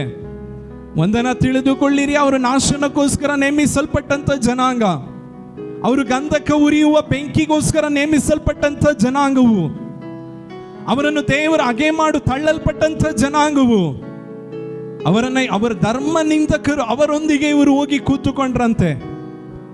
ಸಭೆಯನ್ನು ಹಗೆ ಮಾಡುವವರು, ಆರಾಧನೆಯನ್ನು ಹಗೆ ಮಾಡುವವರು, ದೇವರ ಮಕ್ಕಳನ್ನು ಹಗೆ ಮಾಡುವವರು, ಅವರೊಂದಿಗೆ ಇವರು ಸ್ನೇಹಿತವನ್ನು, ಒಡೆತನವನ್ನು ಬೆಳೆಸಿದರು ಎಂಬುದಾಗಿ ವಾಕ್ಯದಲ್ಲಿ ಬರೆಯಲ್ಪಟ್ಟಿದೆ. ದೇವರು ಸ್ಪಷ್ಟವಾಗಿ ಹೇಳ್ತಾ ಇದ್ದಾರೆ, ನೀನು ಅವನ ಜೊತೆ ಮಿತ್ರರಾಗಬೇಡ ಎಂಬುದಾಗಿ. ಇವರು ಅವರೊಂದಿಗೆ ಮಿತ್ರರಾದರು. ಒಂದನ್ನು ತಿಳಿದುಕೊಳ್ಳ್ರಿ, ಈ ಕಾರ್ಯಗಳು ದೇವರಿಗೆ ದುಃಖ ತರುತ್ತಾ ಇಲ್ವಾ? ದೇವರು ಅವನನ್ನು ಹೊಡೆಯುವುದಕ್ಕೋಸ್ಕರ ಕೈ ಎತ್ತುತ್ತಾ ಇದ್ದಾರೆ, ಆದರೆ ಹೊಡೆಯೋದಿಕ್ಕೆ ಆಗ್ತಾ ಇಲ್ಲ. ಕಾರಣ, ಹೆಗಲಲ್ಲಿ ಇವನ ಕೈ ಹೊಡೆದ್ರೆ ಇಬ್ಬರಿಗೂ ಏಟು ಬೀಳುತ್ತದೆ. ತಮಿಳುನಾಡಲ್ಲಿ ಒಂದು MLA, ಫೇಮಸ್ MLA, ಅವರು ವಾಕಿಂಗ್ ಹೋಗ್ತಾ ಇದ್ರು. ಬೆಳಿಗ್ಗೆ ಮುಂಜಾನೆಯಲ್ಲಿ ಹೋಗ್ತಾ ಇರಬೇಕಾದ್ರೆ ಅವರ ಮುಂದೆ ಒಂದು ಜೀಪ್, ಹಿಂದೆ ಒಂದು ಪೊಲೀಸ್ ಜೀಪ್, 2 ಜೀಪ್. ಫೇಮಸ್ ಆದದ್ದರಿಂದ ಅವರ ಮುಂದೆ ಒಂದು, ಹಿಂದೆ ಒಂದು ಕಾರಲ್ಲಿ ಹಾಗೆ ಹೋಗ್ತಾ ಇದೆ. ಇವರು ಓಡ್ತಾ ಇದ್ದಾರೆ. ಪಕ್ಕದಲ್ಲಿ ಇವರಿಗೆ ಕ್ಲೋಸ್ ಫ್ರೆಂಡ್ ಒಂದು ಪಾಸ್ಟರ್.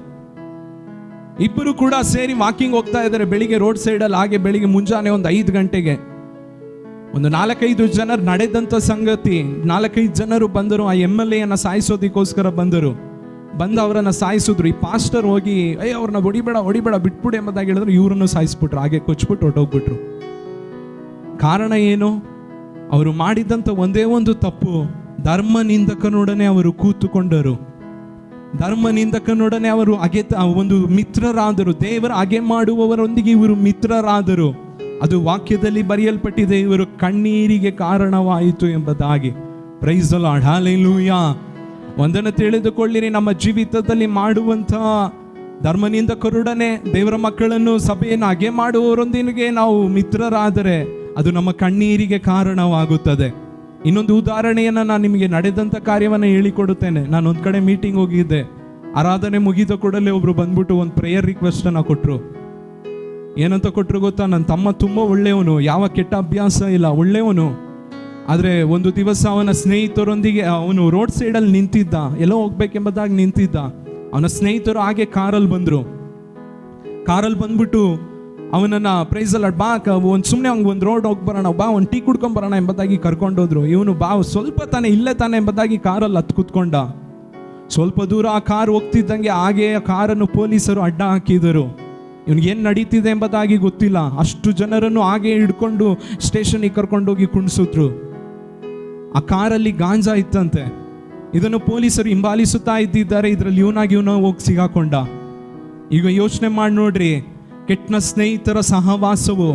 ಪ್ರೈಸಲಾಡ್ ಅವ್ನು ಜೈಲಲ್ಲಿ ಇರಬೇಕಾದ್ರೆ ಅವನಿಗೋಸ್ಕರ ಪ್ರಾರ್ಥನಾ ಬಿನ್ನಹವನ್ನು ನನ್ನ ಹತ್ರ ಬಂದು ಒಂದು ಬ್ರದರ್ ಹೇಳಿದ್ರು. ಒಂದು ಊರಲ್ಲಿ ಹೋಗಿದ್ದಾಗ, ಹೋದ ವರ್ಷ ಅನ್ಸುತ್ತೆ, ಹೋಗಿದ್ದಾಗ ಹೇಳಿದ್ರು, ನಾನು ನಿಮ್ಗೆ ಇದನ್ನು ಯಾಕೆ ಹೇಳುತ್ತಾ ಇದ್ದೇನೆ ಗೊತ್ತಾ? ಕೆಟ್ಟ ಸಹವಾಸವು, ಕೆಟ್ಟ ಸ್ನೇಹಿತರ ಸಹವಾಸವು ನಮ್ಮ ಕಣ್ಣೀರಿಗೆ ಕಾರಣವಾಗುತ್ತದೆ. ದೇವ್ರು ಹೇಳ್ತಾ ಇದ್ದಾರೆ, ನಾನು ಹಾಗೆ ಮಾಡ್ತಾ ಇದ್ದೀನಿ, ನೀನು ಅವರನ್ನು ಪ್ರೀತಿಸುತ್ತಾ ಇದೆಯಾ? ನಾನು ಹಾಗೆ ಮಾಡುವವರನ್ನ ಇವನು ಪ್ರೀತಿಸುತ್ತಾ ಇದ್ದಾರೆ. ನೀವು ಮಾಡಬೇಡ್ರಿ ಎಂಬುದಾಗಿ ಹೇಳ್ತಾ ಇದ್ದಾರೆ, ಇವನು ಪ್ರೀತಿಸುತ್ತಾ ಇದ್ದಾನೆ. ವಾಕ್ಯದಲ್ಲಿ ಬರೆಯಲ್ಪಟ್ಟಿದೆ, ಅವರ ಜೀವಿತದಲ್ಲಿ ಅದು ಕಣ್ಣೀರಾಗಿ ಮಾರ್ಪಟ್ಟಿತ್ತು. Praise the Lord, hallelujah. ಮೊದಲಿಂದ ಹೇಳ್ರಿ, ದೇವರ ಮಕ್ಕಳ ಜೀವಿತದಲ್ಲಿ ಕಣ್ಣೀರಿಗೆ ಕಾರಣ ಮೊದಲನೆಯದಾಗಿ ದೇವರು ಕೊಟ್ಟ ಅವಕಾಶವನ್ನು ಉಪಯೋಗಿಸಲಿಲ್ಲ. ಎರಡನೆಯದಾಗಿ ಸ್ವತಂತ್ರಿಸುವ ಕಾಲದಲ್ಲಿ ಸ್ವತಂತ್ರಿಸಲಿಲ್ಲ. ಮೂರನೆಯದಾಗಿ ದೇವರು ಹಾಗೆ ಮಾಡುವವರಿಗೆ ಇವರು ಮಿತ್ರರಾದರು. ಎಷ್ಟು ಕಾರ್ಯ ಹೇಳ್ಕೊಡ್ತೀನಂತೆ? 6. Praise the Lord. ನಾಲ್ಕನೆಯದಾಗಿ ಇವರ ಕಣ್ಣೀರಿಗೆ ಕಾರಣ ಜಡ್ಜಸ್ ಚಾಪ್ಟರ್ 2 ವರ್ಸ್ 2. ನೀವು ಈ ದೇಶದ ನಿವಾಸಿಗಳ ಸಂಗಡ ಒಡಂಬಡಿಕೆ ಮಾಡಿಕೊಳ್ಳಬಾರದು, ಅವರ ಯಜ್ಞವೇದಿಗಳನ್ನು ಕೆಡವಿಬಿಡಬೇಕೆಂದು ಆಜ್ಞಾಪಿಸಿದೇನು, ಆದರೆ ನೀವು ನನ್ನ ಮಾತನ್ನು ಕೇಳಲಿಲ್ಲ. Praise the Lord. ಇವರು ದೇವರಿಗೆ ವಿಧೇಯರಾಗಲಿಲ್ಲ.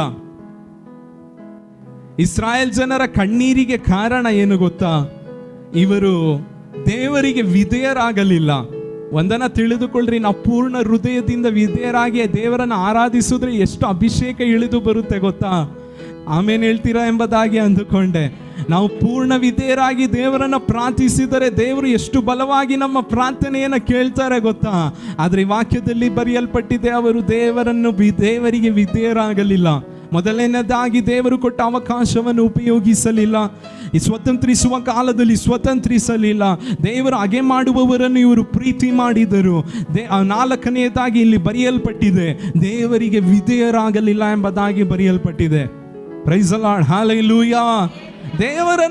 ದೇವರಿಗೆ ವಿಧೇಯರಾಗಿಲ್ಲ ಅಂದ್ರೆ ಏನು ನಡೆಯುತ್ತೆ ಗೊತ್ತಾ? ನೀವು ಮನೆಗೆ ಹೋಗಿ ಓದ್ ನೋಡ್ರಿ. ನಾನು ನಿಮ್ಗೆ ವಾಕ್ಯ ಮಾತ್ರ ಕೊಡ್ತೇನೆ, ನೀವು ಮನೆಗೆ ಹೋಗಿ ಓದ್ ನೋಡ್ರಿ. ಬರ್ದಿಟ್ಕೊಂಡು ಮನೆಗೆ ಹೋಗಿ ಓದ್ ನೋಡ್ರಿ. ಧರ್ಮೋಪದೇಶ ಕಾಂಡ ಪುಸ್ತಕ 28ನೇ ಅಧ್ಯಾಯ, ಅದರಲ್ಲಿ 15ನೇ ವಾಕ್ಯದಿಂದ ನಿಮ್ಮ ಮನೆಗೆ ಹೋಗಿ ಓದ್ ನೋಡ್ರಿ. ದೇವರಿಗೆ ವಿಧೇಯರಾಗಿಲ್ಲ ಅಂದ್ರೆ ಫಸ್ಟ್ 14 ವರ್ಸ್, ಅದರಲ್ಲಿ ದೇವರಿಗೆ ವಿಧೇಯರಾಗುವಾಗ ಬರುವ ಆಶೀರ್ವಾದಗಳನ್ನು ಕುರಿತು ಬರೆಯಲ್ಪಟ್ಟಿದೆ. ಮಿಕ್ಕ ಎಲ್ಲಾ ವಾಕ್ಯಗಳು, ಅಧ್ಯಾಯ ಫುಲ್ಲು ದೇವರಿಗೆ ವಿಧೇಯರಾಗಿಲ್ಲ ಅಂದ್ರೆ ಬರುವ ಶಾಪವನ್ನು ಕುರಿತು ಬರೆಯಲ್ಪಟ್ಟಿದೆ. ಅದರಲ್ಲಿ ಆಶೀರ್ವಾದ ಜಾಸ್ತಿ ಇದೆಯಾ, ಶಾಪ ಜಾಸ್ತಿ ಇದೆಯಾ? ನಿಮ್ಮ ಮನೆಗೆ ಹೋಗಿ ಒಂದೇ ಒಂದು ಸ್ಯಾಂಪಲ್ ನಾನು ಕೊಡ್ತೇನೆ. 15ನೇ ವಾಕ್ಯವನ್ನು ಓದ್ರಿ. ನೀವು ನಿಮ್ಮ ದೇವರಾದ ಯೆಹೋವನ ಮಾತಿಗೆ ಕಿವಿಗೊಡದೆ, ನಾನು ಈಗ ನಿಮಗೆ ಬೋಧಿಸುವ ಆತನ ಆಜ್ಞಾವಿಧಿಗಳನ್ನು ಅನುಸರಿಸದೆ ಹೋದರೆ ಈ ಅಶುಭಗಳು ನಿಮಗೆ ಪ್ರಾಪ್ತವಾಗುವುದು ಅಂತ ಹೇಳ್ಬಿಟ್ಟು ಕೆಳಗೆ ಫುಲ್ ನೋಡ್ರಿ. ಒಂದು ವಾಕ್ಯ ಕೂಡ ಸಮಾಧಾನ ಆಶೀರ್ವಾದ ಎಂಬುದಾಗಿಲ್ಲ. ಫುಲ್ ಶಾಪ. ನಿನಗೆ ಅದಾಗುತ್ತೆ, ನೀನು ನಾಶವಾಗಿ ಹೋಗ್ತೀಯ, ನಿನ್ನ ಕುಟುಂಬ ಹಂಗಾಗುತ್ತೆ, ಅದು ಇದು ಎಂಬುದಾಗಿ ಫುಲ್ ಶಾಪ ಶಾಪ ಶಾಪ. ಅನೇಕರು ಬಗ್ಗಿರುವ ತಲೆಗಳು ಎದ್ದು ನೋಡ್ತಾ ಇದೆ, ಏನಪ್ಪ ಭಾನುವಾರ ಒಳ್ಳೆ ಆಶೀರ್ವಾದ ಕೇಳೋದಕ್ಕೋಸ್ಕರ ಬಂದ್ರೆ ಇವನು ಏನೇನೋ ಹೇಳ್ತಾವನಲ್ಲ ಎಂಬುದಾಗಿ. ದೇವರ ಮಕ್ಕಳ ಜೀವಿತದಲ್ಲಿ ಕಣ್ಣೀರಿಗೆ ಕಾರಣ ಪ್ರೈಸ್ ದಿ ಲಾರ್ಡ್. ನಾಲ್ಕನೆಯದಾಗಿ ದೇವರಿಗೆ ವಿಧೇಯರಾಗಲಿಲ್ಲವೆಂದರೆ ನಮ್ಮ ಜೀವಿತದಲ್ಲಿ ಕಣ್ಣೀರು ಬರುತ್ತದೆ. 5ನೇದಾಗಿ ದೇವರ ಮಕ್ಕಳ ಜೀವಿತದಲ್ಲಿ ಕಣ್ಣೀರಿಗೆ ಕಾರಣ ಏನು? ನ್ಯಾಯಸ್ಥಾಪಕರು 2ನೇ ಅಧ್ಯಾಯ 3ನೇ ವಾಕ್ಯವನ್ನು ಓದ್ರಿ. ಮಾಡುವುದಾದರೆ ನಾನು ಈ ದೇಶ ನಿವಾಸಿಗಳನ್ನು ನಿಮ್ಮ ಎದುರಿನಿಂದ ಓಡಿಸಿ ಬಿಡುವುದಿಲ್ಲ. ನ್ಯಾಯಸ್ಥಾಪಕರು 2:3, 2ನೇ ಅಧ್ಯಾಯ 3ನೇ ವಾಕ್ಯ. ನೀವು ಹೀಗೆ ಮಾಡುವುದಾದರೆ ನಾನು ಈ ದೇಶ ನಿವಾಸಿಗಳನ್ನು ನಿಮ್ಮ ಎದುರಿನಿಂದ ಓಡಿಸಿ ಬಿಡುವುದಿಲ್ಲ. ಅವರು ನಿಮ್ಮನ್ನು ಉಪದ್ರವಪಡಿಸುವರು, ಅವರ ದೇವತೆಗಳು ನಿಮಗೆ ಉರುಳಾಗುವವು. ವಾಕ್ಯದಲ್ಲಿ ಬರೆಯಲ್ಪಟ್ಟಿದೆ, ಅವರು ತಮಗೆ ತಾವೇ ಉರುಳನ್ನು ಮಾಡಿಕೊಂಡರು ಎಂಬುದಾಗಿ ವಾಕ್ಯದಲ್ಲಿ ಬರೆಯಲ್ಪಟ್ಟಿದೆ. Praise the Lord, hallelujah. ಒಂದನ್ನ ತಿಳಿದುಕೊಳ್ಳ್ರಿ, ಒಂದು ಬಾಂಬ್ ಇರುತ್ತೆ, ಅದನ್ನ ತುಳಿದ್ಬಿಟ್ಟು ಯಾವಾಗ ಕಾಲು ಎತ್ತುತ್ತಾರೋ ಅದು ಬ್ಲಾಸ್ಟ್ ಆಗುತ್ತೆ. ಅದಕ್ಕೆ ಏನಂತಾರೆ? Time bomb. ಚೇರ್ ಕೆಳಗೆ ಇಟ್ಬಿಟ್ಟು ಟೈಮ್ ಆದಾಗ ಬ್ಲಾಸ್ಟ್ ಆಗೋದು ಟೈಮ್ ಬಾಂಬು. ನೋಡಿದ್ದೀರಾ? ಅಂಥವ ಫಿಲಮ್ಗಳೆಲ್ಲ ಚೆನ್ನಾಗಿ ನೋಡಿರ್ತೀರಾ. ಹಿಂಗೆ ತುಳಿದ್ಬಿಟ್ಟು ಹಾಗೆ ಕಾಲೆತ್ತಿದ್ರೆ ಏನಾಗುತ್ತೆ? ಬ್ಲಾಸ್ಟ್ ಆಗುತ್ತೆ, ಟಬ್ ಅಂತ ಬ್ಲಾಸ್ಟ್ ಆಗೋದು, ಮುಗೀತು.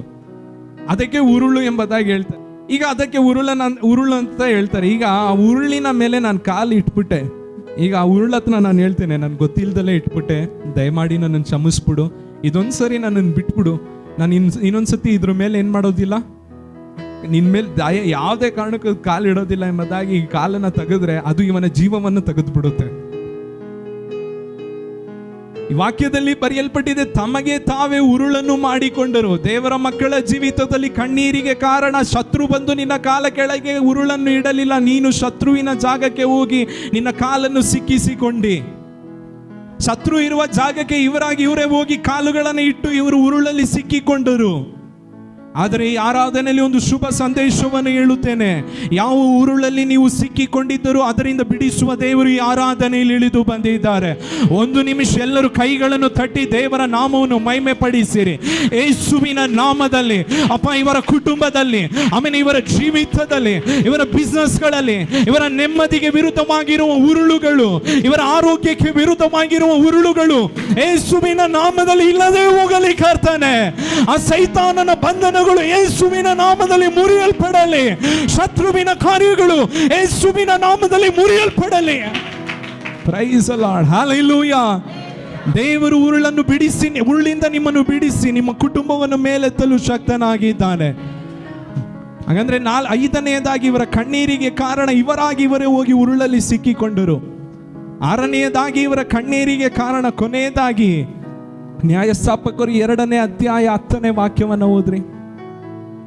ಅವನ ಕಾಲದವರೆಲ್ಲರೂ ಪಿತೃಗಳ ಬಳಿಗೆ ಸೇರಿದ ಮೇಲೆ ಯೆಹೋವನು ಆತನು ಇಸ್ರಾಯೇಲರಿಗೋಸ್ಕರ ಮಾಡಿದ ಮಹತ್ ಕಾರ್ಯಗಳನ್ನು ಅರಿಯದಿದ್ದ ಬೇರೊಂದು ಸಂತಾನವು ಹುಟ್ಟಿತು. ಇವರು ಪ್ರಾರ್ಥಿಸಿಲ್ಲ ಎಂಬುದಾಗಿ ವಾಕ್ಯದಲ್ಲಿ ಬರೆಯಲ್ಪಟ್ಟಿಲ್ಲ. ಇವರು ಆರಾಧಿಸಲಿಲ್ಲ ಎಂಬುದಾಗಿ ಈ ವಾಕ್ಯದಲ್ಲಿ ಬರೆಯಲ್ಪಟ್ಟಿಲ್ಲ. ಇವರು ಸ್ತುತಿಸಲಿಲ್ಲ ಎಂಬುದಾಗಿ ವಾಕ್ಯದಲ್ಲಿ ಬರೆಯಲ್ಪಟ್ಟಿಲ್ಲ. ಇವರು ಆರಾಧಿಸಿದರು, ಇವರು ಸ್ತುತಿಸಿದರು, ಇವರು ಪ್ರಾರ್ಥನೆಯನ್ನು ಮಾಡಿದರು. ಆದರೆ ಮುಂದಿನ ಸಂತಾನಕ್ಕೆ ದೇವರು ಮಾಡಿದ ಉಪಕಾರವನ್ನು ಹೇಳಲು ಇವರು ಮರೆತರು. ಅದನ್ನೇ ವಾಕ್ಯದಲ್ಲಿ ಬರೆಯಲ್ಪಟ್ಟಿದೆ. ದೇವರು ಮಾಡಿದ ಉಪಕಾರವನ್ನು ಮುಂದಿನ ಸಂತಾನಕ್ಕೆ ಇವರು ಉಪದೇಶಿಸಲಿಲ್ಲ. ದೇವರು ನಮ್ಮನ್ನು, ಒಂದು ಕಾಲದಲ್ಲಿ ನಾವು ಐಗುಪ್ತದಲ್ಲಿ ದಾಸರಾಗಿದ್ದೆವು, ಪಾಪಕ್ಕೆ ದಾಸರಾಗಿದ್ದೆವು. ದೇವರು ಅದರಿಂದ ಬಿಡಿಸಿದನು.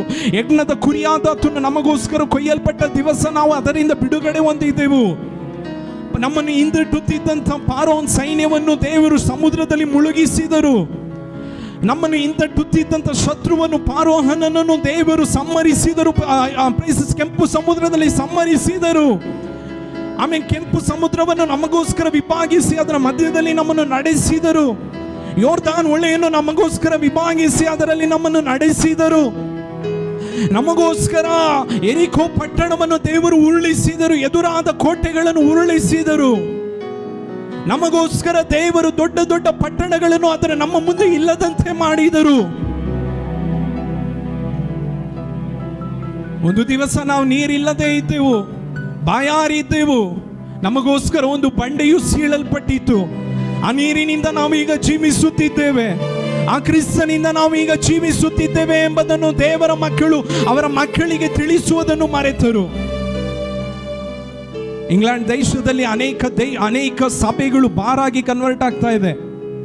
ಅನೇಕ ಸಭೆಗಳು ಮಸೀದಿಗಳಾಗಿ ಕನ್ವರ್ಟ್ ಆಗ್ತಾ ಇದೆ.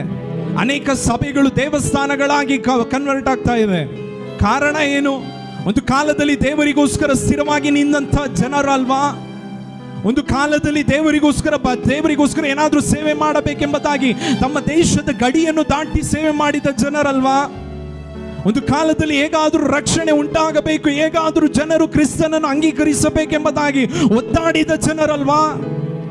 ಅಷ್ಟು ಕೂಲಾದ ಕ್ಲೈಮೇಟ್ ಅನ್ನು ಬಿಟ್ಟು ಬಿಸಿಲಾದ ಪ್ರದೇಶಕ್ಕೆ ಬಂದು ಸೇವೆ ಮಾಡಿದ ಜನರಲ್ವಾ? ಅವರು ಮಾಡಿದ ಒಂದೇ ಒಂದು ತಪ್ಪು ಏನು ಗೊತ್ತಾ? ತಮ್ಮ ಮಕ್ಕಳಿಗೆ ದೇವರನ್ನು ಕುರಿತು ಉಪದೇಶಿಸುವುದನ್ನು ಮರೆತು ಬಿಟ್ಟರು. ವಾಕ್ಯದಲ್ಲಿ ಬರೆಯಲ್ಪಟ್ಟಿದೆ, ಅದು ಅವರ ಕಣ್ಣೀರಿಗೆ ಕಾರಣವಾಯಿತು. ಬೇಕಿಲ್ಲದ ಕಾರ್ಯಗಳನ್ನು ಮಕ್ಕಳಿಗೆ ಹೇಳಿಕೊಡುತ್ತೇವೆ. ಎಲ್ಲ ಟ್ಯೂಷನ್ಗಳಿಗೆ ಕಳಿಸುತ್ತೇವೆ, ತುಂಬ ಒಳ್ಳೆಯದು, ಟ್ಯೂಷನಿಗೆ ಕಳಿಸೋದು ತುಂಬ ಒಳ್ಳೆಯದು, ತುಂಬ ಚೆನ್ನಾಗಿ ಓದಬೇಕು, ದೇವರ ಮಕ್ಕಳು ಉನ್ನತ ಸ್ಥಾನದಲ್ಲಿರಬೇಕು, ಅಧಿಕಾರಿಗಳಾಗಿರಬೇಕು, ದೇಶದ ಎಲ್ಲರಿಗಿಂತ ಚೆನ್ನಾಗಿ ಓದಬೇಕು. ಸಂತೋಷ. ಆದರೆ ದೇವರ ಉಪದೇಶವನ್ನು ನಾವು ಮಾಡ್ತಾ ಇದ್ದೇವಾ? ಬೈಬಲ್ ಸ್ಟಡಿಗೆ, ಸಂಡೇ ಕ್ಲಾಸಿಗೆ ನಾವು ಕಳಿಸ್ತಾ ಇದ್ದೇವಾ? ದೇವರಲ್ಲಿ ನಾವು ಎಷ್ಟು ಬೆಳೆಸಿದ್ದೇವೆ ನಮ್ಮ ಮಕ್ಕಳನ್ನು?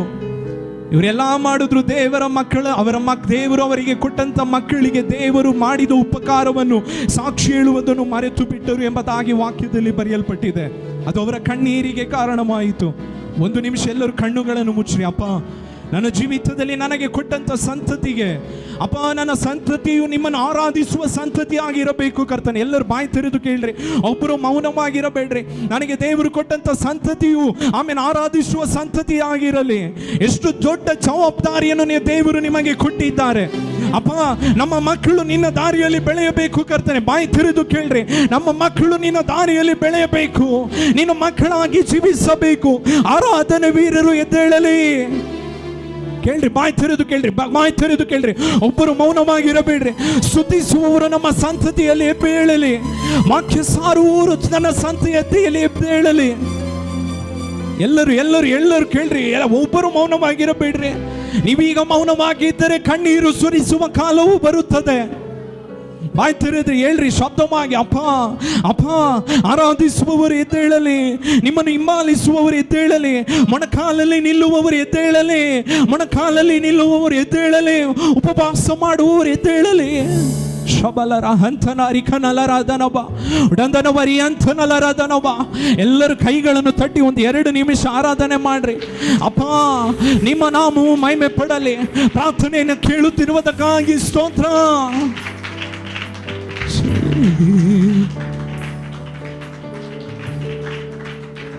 ಡಾಕ್ಟರ್ ಮಕ್ಕಳು ಹುಟ್ಟುವುದಿಲ್ಲ ಎಂಬುದಾಗಿ ಹೇಳಿದ ಜಾಗದಲ್ಲಿ ದೇವರು ಮಕ್ಕಳನ್ನು ಕೊಟ್ಟರು.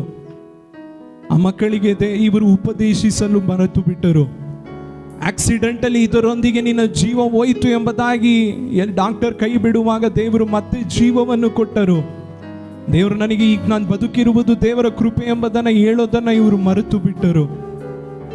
ಎಲ್ಲರೂ ನನ್ನನ್ನು ಕೈ ಬಿಟ್ಟರು, ಆದರೆ ಯೇಸಪ್ಪ ನನ್ನನ್ನು ಕೈ ಬಿಡಲಿಲ್ಲ ಎಂಬುದಾಗಿ ಇವರು ದೇವರನ್ನು ಕುರಿತು ಸಂತತಿಗೆ ಹೇಳೋದನ್ನು ಮರೆತು ಬಿಟ್ಟರು. ವಾಕ್ಯದಲ್ಲಿ ಬರೆಯಲ್ಪಟ್ಟಿದೆ. ಈಗ ಎಲ್ಲ ಇದೆ. ಒಂದು ಕಾಲದಲ್ಲಿ ಏನು ಇಲ್ಲದೆ ಇದ್ವಿ, ಆದರೆ ದೇವರು ಆ ಸಮಯದಲ್ಲಿ ನಾನಿದ್ದೇನೆ ಎಂಬುದಾಗಿ ತನ್ನ ವಾಗ್ದಾನವನ್ನು ಕೊಟ್ಟು ಬಲಪಡಿಸಿ ನನ್ನನ್ನು ಈ ಸ್ಥಾನದಲ್ಲಿ ನಿಲ್ಲಿಸಿದ್ದಾರೆ ಎಂಬುದಾಗಿ ಹೇಳುವುದನ್ನು ಈ ಇಸ್ರಾಯೇಲ್ ಜನರು ಮರೆತು ಬಿಟ್ಟರು. ವಾಕ್ಯದಲ್ಲಿ ಬರೆಯಲ್ಪಟ್ಟಿದೆ, ಅದು ಅವರ ಕಣ್ಣೀರಿಗೆ ಕಾರಣವಾಯಿತು ಎಂಬುದಾಗಿ.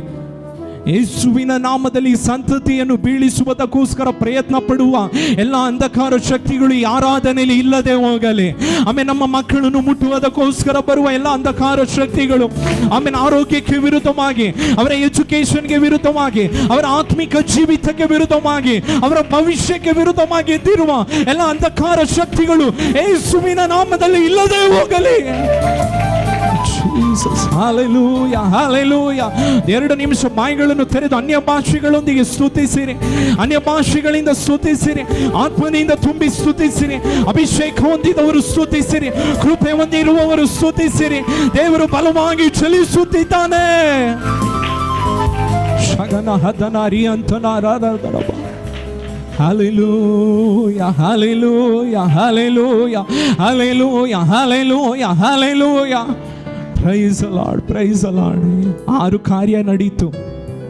6 ಕಾರ್ಯಗಳು ಇವರ ಕಣ್ಣೀರಿಗೆ ಕಾರಣವಾಯಿತು. ಈಗ 7ನೇಯದಾಗಿ ಪರಲೋಕದಲ್ಲಿ ನೋಡುತ್ತಿರುವ ದೇವರು ಸುಮ್ಮನಿರಲಿಲ್ಲ. ಏನು ಮಾಡಿದ್ರು ಗೊತ್ತಾ? ದೂತನನ್ನು ಕಳುಹಿಸುತ್ತಾ ಇದ್ದಾರೆ. ನೀನು ಹೋಗು, ನನ್ನ ಜನರ ಹತ್ರ ಹೋಗ್ಬಿಟ್ಟು ನೀನು ಮಾತಾಡು. ದೇವರು ಸುಮ್ಮನೆ ಕೂತುಕೊಳ್ಳಲಿಲ್ಲ. ದೇವರ ಮಕ್ಕಳ ಜೀವಿತದಲ್ಲಿ ಕಣ್ಣೀರು ಬರುವಾಗ ದೇವರು ಸುಮ್ಮನೆ ಕೂತುಕೊಳ್ಳುವುದಿಲ್ಲ. ನಿಮಗೋಸ್ಕರ ಎದ್ದೇಳುವ ದೇವರಾಗಿದ್ದಾರೆ. ನಿನಗೋಸ್ಕರ ಕೆಲಸಗಳನ್ನು ಮಾಡುವ ದೇವರಾಗಿದ್ದಾನೆ. ನಂಬಿಕೆ ಇರುವವರು ಶಬ್ದವಾಗಿ ಕೈಗಳನ್ನು ತಟ್ಟಿ ದೇವರ ನಾಮವನ್ನು ಮಹಿಮೆ ಪಡಿಸಿರಿ. ಹಲ್ಲೆಲೂಯಾ. ಈಗ ದೇವರು ಹೇಳ್ತಾ ಇದ್ದಾರೆ, ನೀನು ಹೋಗು, ನನ್ನ ಮಕ್ಕಳ ಹತ್ರ ನೀನು ಮಾತಾಡು. ಅವ್ರು ಕಣ್ಣೀರು ಸುರಿಸ್ತಾ, ನೀನು ಮಾತಾಡು. ಅವ್ರು ತಪ್ಪು ಮಾಡ್ತಾ ಇದ್ದಾರೆ, ನೀನು ಮಾತಾಡು. ನ್ಯಾಯಸ್ಥಾಪಕರು 2ನೇ ಅಧ್ಯಾಯ 1ನೇ ವಾಕ್ಯದಲ್ಲಿ ಬರೆಯಲ್ಪಟ್ಟಿದೆ, ಯೆಹೋವನ ದೂತನು ಗಿಲ್ಗಾಲಿನಿಂದ ಬುಕೀವಿನವರೆಗೂ ಇಸ್ರಾಯೇಲರೊಂದಿಗೆ ಮಾತಾಡುತ್ತಿದ್ದನು ಎಂಬುದಾಗಿ ಬರೆಯಲ್ಪಟ್ಟಿದೆ. ಗಿಲ್ಗಾಲಿನಿಂದ ಬುಕೀವಿನವರೆಗೂ ಪ್ರಯಾಣದಲ್ಲಿ ಅವರೊಂದಿಗೆ ಮಾತಾಡಲು ಪ್ರಾರಂಭಿಸಿದನು. ದೇವರ ದೂತನು ಪರಲೋಕದಿಂದ ಇಳಿದು ಬಂದು ಏನಂತ ಮಾತಾಡ್ತಾ ಇದ್ದಾರೆ? ಯಾಕಪ್ಪ ಈ ತಪ್ಪು ಮಾಡಿದ್ರಿ? ಸ್ವತಂತ್ರಿಸುವ ಕಾಲದಲ್ಲಿ ಯಾಕೆ ನೀವು ಸ್ವತಂತ್ರಿಸಲಿಲ್ಲ? ದೇವರು ಕೊಟ್ಟ ಅವಕಾಶವನ್ನು ಯಾಕೆ ನೀವು ಉಪಯೋಗಿಸಲಿಲ್ಲ? ದೇವರು ಪ್ರೈಸ್ ದಿ ಲಾರ್ಡ್ ಹಾಗೆ ಮಾಡುವವರನ್ನು ನೀವು ಯಾಕೆ ಪ್ರೀತಿ ಮಾಡಿದ್ರಿ? ಅವರೊಂದಿಗೆ ನೀವು ಯಾಕೆ ಮಿತ್ರರಾದ್ರಿ? ದೇವರ ಮಾತಿಗೆ ಯಾಕೆ ನೀವು ವಿಧೇಯರಾಗಲಿಲ್ಲ? ನಿಮ್ಮ ಮಕ್ಕಳಿಗೆ, ನಿಮ್ಮ ಸಂತಾನಕ್ಕೆ ದೇವರ ಕುರಿತು ಭಯಭಕ್ತಿಯಲ್ಲಿ ಅವರನ್ನು ಯಾಕೆ ಎಬ್ಬಿಸಲಿಲ್ಲ, ನಡೆಸಲಿಲ್ಲ? ದೇವರ ಕುರಿತು ವಾಕ್ಯವನ್ನು ಯಾಕೆ ಅವರಿಗೆ ಹೇಳಿಕೊಡಲಿಲ್ಲ? ಈ ಎಲ್ಲಾ ಕಾರ್ಯಗಳನ್ನ ದೇವದೂತನ ಅವರೊಂದಿಗೆ ಹೇಳುವಾಗ ಇಸ್ರಾಯೇಲ್ ಜನರು ಏನ್ ಮಾಡಿದ್ರು? ಒಂದು ಪ್ರಶ್ನೆಯನ್ನ ಕೇಳ್ತಾ ಇದ್ದಾನೆ. 2ನೇ ವಾಕ್ಯವನ್ನ ಓದ್ರಿ. ನೀವು ಈ ದೇಶದ ನಿವಾಸಿಗಳ ಸಂಗಡ ಒಡಂಬಡಿಕೆ ಮಾಡಿಕೊಳ್ಳಬಾರದು, ಅವರ ಯಜ್ಞವೇದಿಗಳನ್ನು ಕೆಡವಿ ಬಿಡಬೇಕೆಂದು ಆಜ್ಞಾಪಿಸಿದೆನು, ಆದರೆ ನೀವು ನನ್ನ ಮಾತನ್ನು ಕೇಳಲಿಲ್ಲ. ಈಗ ಯಾಕೆ ಮಾಡಿದೀರಿ? ಈಗ ದೇವದೂತನ ಒಂದು ಪ್ರಶ್ನೆಯನ್ನ ಕೇಳ್ತಾ ಇದ್ದಾನೆ. ನೀವು ಯಾಕೆ ಹಿಂಗ್ ಮಾಡಿದ್ರಿ? ಯಾಕೆ ಹಿಂಗ್ ಮಾಡಿದ್ರಿ? ಒಂದು ಚಿಕ್ಕ ಮಕ್ಕಳ ಹತ್ರ ಪ್ರಶ್ನೆಯನ್ನ ಕೇಳ್ತೇವೆ. ಏನಂತ ಕೇಳ್ತೇವೆ? ಯಾಕೆ ಇವತ್ತು ಸ್ಕೂಲಿಗೆ ಹೋಗಿಲ್ಲ? ಯಾಕೆ ನೀನು ಹೋಮ್ವರ್ಕ್ ಬರ್ದಿಲ್ಲ? ಯಾಕೆ ನೀನು ಪ್ರೈಸ್ ದಿ ಲಾರ್ಡ್ ನನ್ನ ಮಾತಿಗೆ ವಿಧೇಯರಾಗ್ತಾ ಇಲ್ಲ? ಯಾಕೆ ಕುಟುಂಬದಲ್ಲಿ ನೀನು ಯಾವಾಗಲೂ ಇಷ್ಟು ಗಲಾಟೆ ಮಾಡ್ತಾ ಇದೆಯಾ? ಯಾಕೆ? ಪ್ರಶ್ನೆಯನ್ನ ಕೇಳ್ತೀವಲ್ವಾ? ಅದೇ ರೀತಿ ದೂತನು ಇಲ್ಲಿ ಪ್ರಶ್ನೆಯನ್ನ ಕೇಳ್ತಾ ಇದ್ದಾನೆ. ಯಾಕೆ ಈ ರೀತಿ ಮಾಡಿದ್ರಿ? ಇಸ್ರಾಯೇಲ್ ಜನರು ಏನ್ ಮಾಡಿದ್ರು ಗೊತ್ತಾ? 2ನೇ ಅಧ್ಯಾಯ 4ನೇ ವಾಕ್ಯವನ್ನ ಓದ್ರಿ. ಯೆಹೋವನ ದೂತನು ಈ ಮಾತುಗಳನ್ನು ಕೇಳಿದಾಗ ಇಸ್ರಾಯೇಲರಿಗೆ ಗಟ್ಟಿಯಾಗಿ ಅತ್ತರು. ಇಸ್ರಾಯೇಲ್ ಜನರು ಗಟ್ಟಿಯಾಗಿ ಅತ್ತರು. ಗಟ್ಟಿಯಾಗಿ ಹೇಳ್ತಾ ಇದ್ದಾರೆ. ಪ್ರಶ್ನೆ ಕೇಳುವ ಗಟ್ಟಿಯಾಗಿ ಹೇಳ್ತಾ ಇದ್ದಾರೆ. ಈ ಕಾರಣ ಏನು? ಉತ್ತರ ಕೊಡುವುದಕ್ಕೆ ಉತ್ತರವಿಲ್ಲ ಇವರ ಕೈಯಲ್ಲಿ.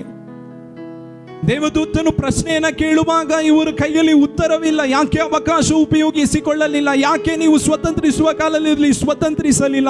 ಯಾಕೆ ದೇವರು ಹಾಗೆ ಮಾಡುವವರಿಗೆ ನೀವು ಮಿತ್ರರಾದ್ರಿ? ಯಾಕೆ ನೀವು ನಿಮ್ಮ ಮಕ್ಕಳಿಗೆ ಪ್ರೈಸ್ ದಿ ಲಾರ್ಡ್ ನೀವು ದೇವರ ಕುರಿತು ಉಪದೇಶಿಸಲಿಲ್ಲ? ಯಾಕೆ ನೀವು ದೇವರಿಗೆ ವಿಧೇಯರಾಗಲಿಲ್ಲ? ಪ್ರಶ್ನೆಯನ್ನ ಕೇಳ್ತಾ ಇದ್ದಾನೆ. ಈಗ ಇವರ ಹತ್ರ ಉತ್ತರವಿಲ್ಲ. ವಾಕ್ಯದಲ್ಲಿ ಬರೆಯಲ್ಪಟ್ಟಿದೆ, ಇವರು ಗಟ್ಟಿಯಾಗಿ ಅತ್ತರು. ಗಟ್ಟಿಯಾಗಿ ಅಳ್ತಾ ಇದ್ದಾರೆ. ಜೋರಾಗಿ, ಚಿಕ್ಕವರಿಂದ ದೊಡ್ಡವರವರೆಗೆ ಎಲ್ಲ ಇಸ್ರಾಯೇಲ್ ಜನರು ಗಟ್ಟಿಯಾಗಿ ಅಳ್ತಾ ಇದ್ದಾರೆ ಪ್ರಯಾಣದಲ್ಲಿ. ಒಂದು 7 ಕಾರ್ಯಗಳನ್ನು ನಿಮಗೆ, ನಮ್ಮ ಕಣ್ಣೀರು ಏನು ಮಾಡುತ್ತದೆ ಎಂಬುದಾಗಿ ಒಂದು 7 ಕಾರ್ಯಗಳನ್ನು ನಿಮಗೆ ಹೇಳಿಕೊಡುತ್ತೇನೆ. ಬರ್ದಿಟ್ಕೊಳ್ಳಬಹುದು. ಮಿಕ್ಕದವರು ಪ್ರೈಸ್ ದಿ ಲಾರ್ಡ್ ಸ್ತೋತ್ರದೊಂದಿಗೆ ವಾಕ್ಯಗಳನ್ನು ಕೇಳ್ರಿ. ನಿಮ್ಮ ಕಣ್ಣೀರು ಏನು ಮಾಡುತ್ತದೆ ಗೊತ್ತಾ? 7 ಕಾರ್ಯಗಳನ್ನು ಹೇಳಿಕೊಡುತ್ತೇನೆ. ಮೊದಲನೆಯದಾಗಿ ಆದಿಕಾಂಡ ಪುಸ್ತಕ 21ನೇ ಅಧ್ಯಾಯ 16ನೇ ವಾಕ್ಯದಲ್ಲಿ ಬರೆಯಲ್ಪಟ್ಟಿದೆ. ಜೆನೆಸಿಸ್ ಚಾಪ್ಟರ್ 21 ವರ್ಸ್ 16, ಸಂತತಿಯ ನಾಶನವನ್ನು ತಡೆಯುತ್ತದೆ. ಒಂದು ದೇವರ ಮಕ್ಕಳು ಸುರಿಸುವ ಕಣ್ಣೀರು ಒಂದು ಸಂತತಿಯ ನಾಶನವನ್ನು ತಡೆಯುತ್ತದೆ. 2ನೇದಾಗಿ ಆದಿಕಾಂಡ 33ನೇ ಅಧ್ಯಾಯ 4ನೇ ವಾಕ್ಯದಲ್ಲಿ ಬರೆಯಲ್ಪಟ್ಟಿದೆ, ಸಹೋದರರನ್ನು ಒಂದು ಮಾಡುತ್ತದೆ. ಕುಟುಂಬದಲ್ಲಿರುವ ಬಿರುಕುಗಳನ್ನು ದೂರ ಮಾಡಿ ಸಹೋದರರ ಐಕ್ಯತೆಯನ್ನು ಕೊಡುತ್ತದೆ. ಸಭೆಯಲ್ಲಿರುವ ಬಿರುಕುಗಳನ್ನು ದೂರ ಮಾಡಿ ಒಂದು ಸಹೋದರರ ಐಕ್ಯತೆಯನ್ನು ಕೊಡುತ್ತದೆ. 3ನೇದಾಗಿ 2 ಅರಸುಗಳ ಪುಸ್ತಕ 30ನೇ ಅಧ್ಯಾಯ 5ನೇ ವಾಕ್ಯದಲ್ಲಿ ಬರೆಯಲ್ಪಟ್ಟಿದೆ, ಒಬ್ಬನ ಆಯುಷ್ಕಾಲವು ಕಮ್ಮಿಯಾಗಿ ರೋಗದಲ್ಲಿ ಬಳಲುತ್ತಾ ಇದ್ದಾನೆ. ಅವನು ಕಣ್ಣೀರನ್ನು ಸುರಿಸುವಾಗ ದೇವರು ಅವನ ಆಯುಷ್ಕಾಲವನ್ನು ಹೆಚ್ಚಿಸಿದರು. 15 ವರ್ಷ ಹೆಚ್ಚಿಸಿದರು. ಕ್ಯಾನ್ಸರ್ ರೋಗದಿಂದ ಅವನನ್ನು ಬಿಡಿಸಿದರು. ಒಬ್ಬನ ದೇವರ ಮಕ್ಕಳು ಸುರಿಸುವ ಕಣ್ಣೀರು ಅವರ ಆಯುಷ್ಕಾಲವನ್ನು ಹೆಚ್ಚಿಸುತ್ತದೆ. ಆಮೇಲೆ ಹೇಳ್ತೀರಾ ಎಂಬುದಾಗಿ ಅಂದುಕೊಂಡೆ. ಇದಕ್ಕೆಲ್ಲ ನಾನು ನಿಮ್ಮ ಜಾಗದಲ್ಲಿ ಇದ್ದಿದ್ರೆ ಶಬ್ದವಾಗಿ ಆಮೇಲೆ ಎಂಬುದಾಗಿ ಹೇಳಿ ಸ್ವತಂತ್ರಿಸಿಕೊಳ್ತಾ ಇದ್ದೆ. 1 ಸಾಮುವೇಲ್ 1ನೇ ಅಧ್ಯಾಯ 10ನೇ ವಾಕ್ಯದಲ್ಲಿ ಬರೆಯಲ್ಪಟ್ಟಿದೆ, ದೇವರ ಮಕ್ಕಳು ಸುರಿಸುವ ಕಣ್ಣೀರು ಅವರ ದುಃಖವನ್ನು ನೀಗಿಸುತ್ತದೆ. ಲೂಕನು ಬರೆದ ಸುವಾರ್ತೆ 7ನೇ ಅಧ್ಯಾಯ 38ನೇ ವಾಕ್ಯದಿಂದ 47ನೇ ವಾಕ್ಯದವರೆಗೂ ಬರೆಯಲ್ಪಟ್ಟಿದೆ, ದೇವರ ಮಕ್ಕಳು ಸುರಿಸುವ ಕಣ್ಣೀರು ಅವರ ಜೀವಿತದಲ್ಲಿರುವ ಪಾಪವನ್ನು ನೀಗಿಸುತ್ತದೆ. ಪ್ರೈಸ್ ಕೀರ್ತನೆ 6ನೇ ವಾಕ್ಯದಿಂದ 9ನೇ ವಾಕ್ಯದವರೆಗೂ ಬರೆಯಲ್ಪಟ್ಟಿದೆ, ನಾವು ಕಣ್ಣೀರನ್ನು ಸುರಿಸುವಾಗ ಪರಲೋಕದ ದೇವರು ನಮ್ಮ ಪ್ರಾರ್ಥನೆಯನ್ನು ಕೇಳುವವರಾಗಿದ್ದಾರೆ.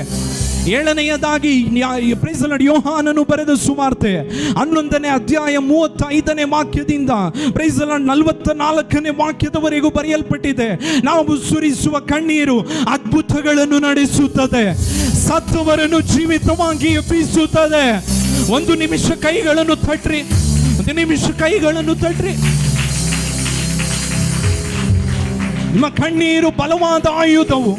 ಈ ಲೋಕದಲ್ಲೇ ದೊಡ್ಡ ಆಯುಧವು ದೇವರ ಮಕ್ಕಳ ಕಣ್ಣೀರು.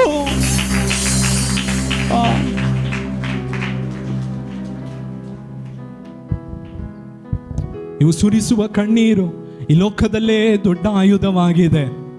ನಿಮ್ಮ ಜೀವಿತದಲ್ಲಿ ಅದು ಅದ್ಭುತಗಳನ್ನು ತರುತ್ತದೆ. ನಿಮ್ಮ ಆಯುಷ್ಕಾಲವನ್ನು ಹೆಚ್ಚಿಸುತ್ತದೆ. ನಿಮ್ಮ ಪ್ರಾರ್ಥನೆಯನ್ನು ಕೇಳುವ ಹಾಗೆ ಮಾಡುತ್ತದೆ. ನಿಮ್ಮ ದುಃಖವನ್ನು ನೀಗಿಸುತ್ತದೆ. ಸಹೋದರರನ್ನು ಒಂದು ಮಾಡುತ್ತದೆ. ಆಮೇಲೆ ಕುಟುಂಬದಲ್ಲಿ ಆಮೇಲೆ ಸ್ತೋತ್ರ, ಒಂದು ಸಂತಾನದ ನಾಶನವನ್ನು ತಡೆಯುತ್ತದೆ. ಒಂದು ನಿಮಿಷ ಎಲ್ಲರೂ ಕೈಗಳನ್ನು ತಟ್ಟಿ ದೇವರ ನಾಮವನ್ನು ಮಹಿಮೆ ಪಡಿಸಿರಿ. ಒಂದನ್ನು ತಿಳಿದುಕೊಳ್ಳಿರಿ, ನಿಮ್ಮ ಜೀವಿತದಲ್ಲಿ ಕಣ್ಣೀರು ಇದೆಯಾ? ಅದ್ಭುತಗಳು ಇದೆ. ನಿನ್ನ ಕುಟುಂಬದಲ್ಲಿ ಕಣ್ಣೀರು ಇದೆಯಾ? ನಿಶ್ಚಯವಾಗಿ ಒಂದು ಅದ್ಭುತವಿದೆ. Hallelujah, hallelujah. ಮತ್ತೊಮ್ಮೆ ಹೇಳುತ್ತೇನೆ, ನಿಮ್ಮ ಜೀವಿತದಲ್ಲಿ ಕಣ್ಣೀರಿದೆಯಾ? ಕುಟುಂಬದಲ್ಲಿ ಕಣ್ಣೀರಿದೆಯಾ? ವೈದಿಕ ಜೀವಿತದಲ್ಲಿ ಕಣ್ಣೀರಿದೆಯಾ? ನಿಶ್ಚಯವಾಗಿ ಅದು ನಿಮ್ಮ ಜೀವಿತದಲ್ಲಿ ಒಂದು ಅದ್ಭುತವನ್ನು ತರುತ್ತದೆ. Price the lord. ನ್ಯಾಯಸ್ಥಾಪಕರು 2ನೇ ಅಧ್ಯಾಯ ಅದರಲ್ಲಿ 4ನೇ ವಾಕ್ಯ ಮತ್ತು 5ನೇ ವಾಕ್ಯದಲ್ಲಿ ಬರೆಯಲ್ಪಟ್ಟಿದೆ. 4ನೇ ವಾಕ್ಯದಲ್ಲಿ ಬರೆಯಲ್ಪಟ್ಟಿದೆ, ಅವರು ಈ ಯೆಹೋವನ ದೂತನ ಪ್ರಶ್ನೆಗಳನ್ನು ಕೇಳುವಾಗ ಅವರು ಗಟ್ಟಿಯಾಗಿ ಅತ್ತರು. 5ನೇ ವಾಕ್ಯದಲ್ಲಿ ಬರೆಯಲ್ಪಟ್ಟಿದೆ, ಆ ಜಾಗದ ಹೆಸರು ಬದಲಾಯಿತು.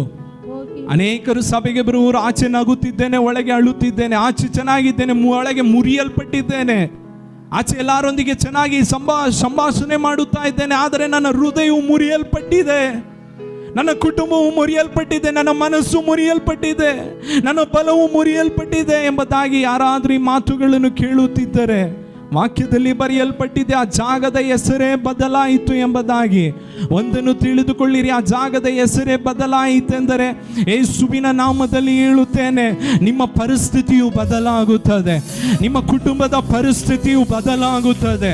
ಆಮೇಲೆ ನಿಮ್ಮ ದುಃಖವು ಮಾರ್ಪಡುತ್ತದೆ, ನಿಮ್ಮ ಭಾರವು ಮಾರ್ಪಡುತ್ತದೆ, ಆಮೇಲೆ ನಿಮ್ಮ ಕಳವಳವು ಮಾರ್ಪಡುತ್ತದೆ, ನಿಮ್ಮ ಕಣ್ಣೀರು ಮಾರ್ಪಡುತ್ತದೆ.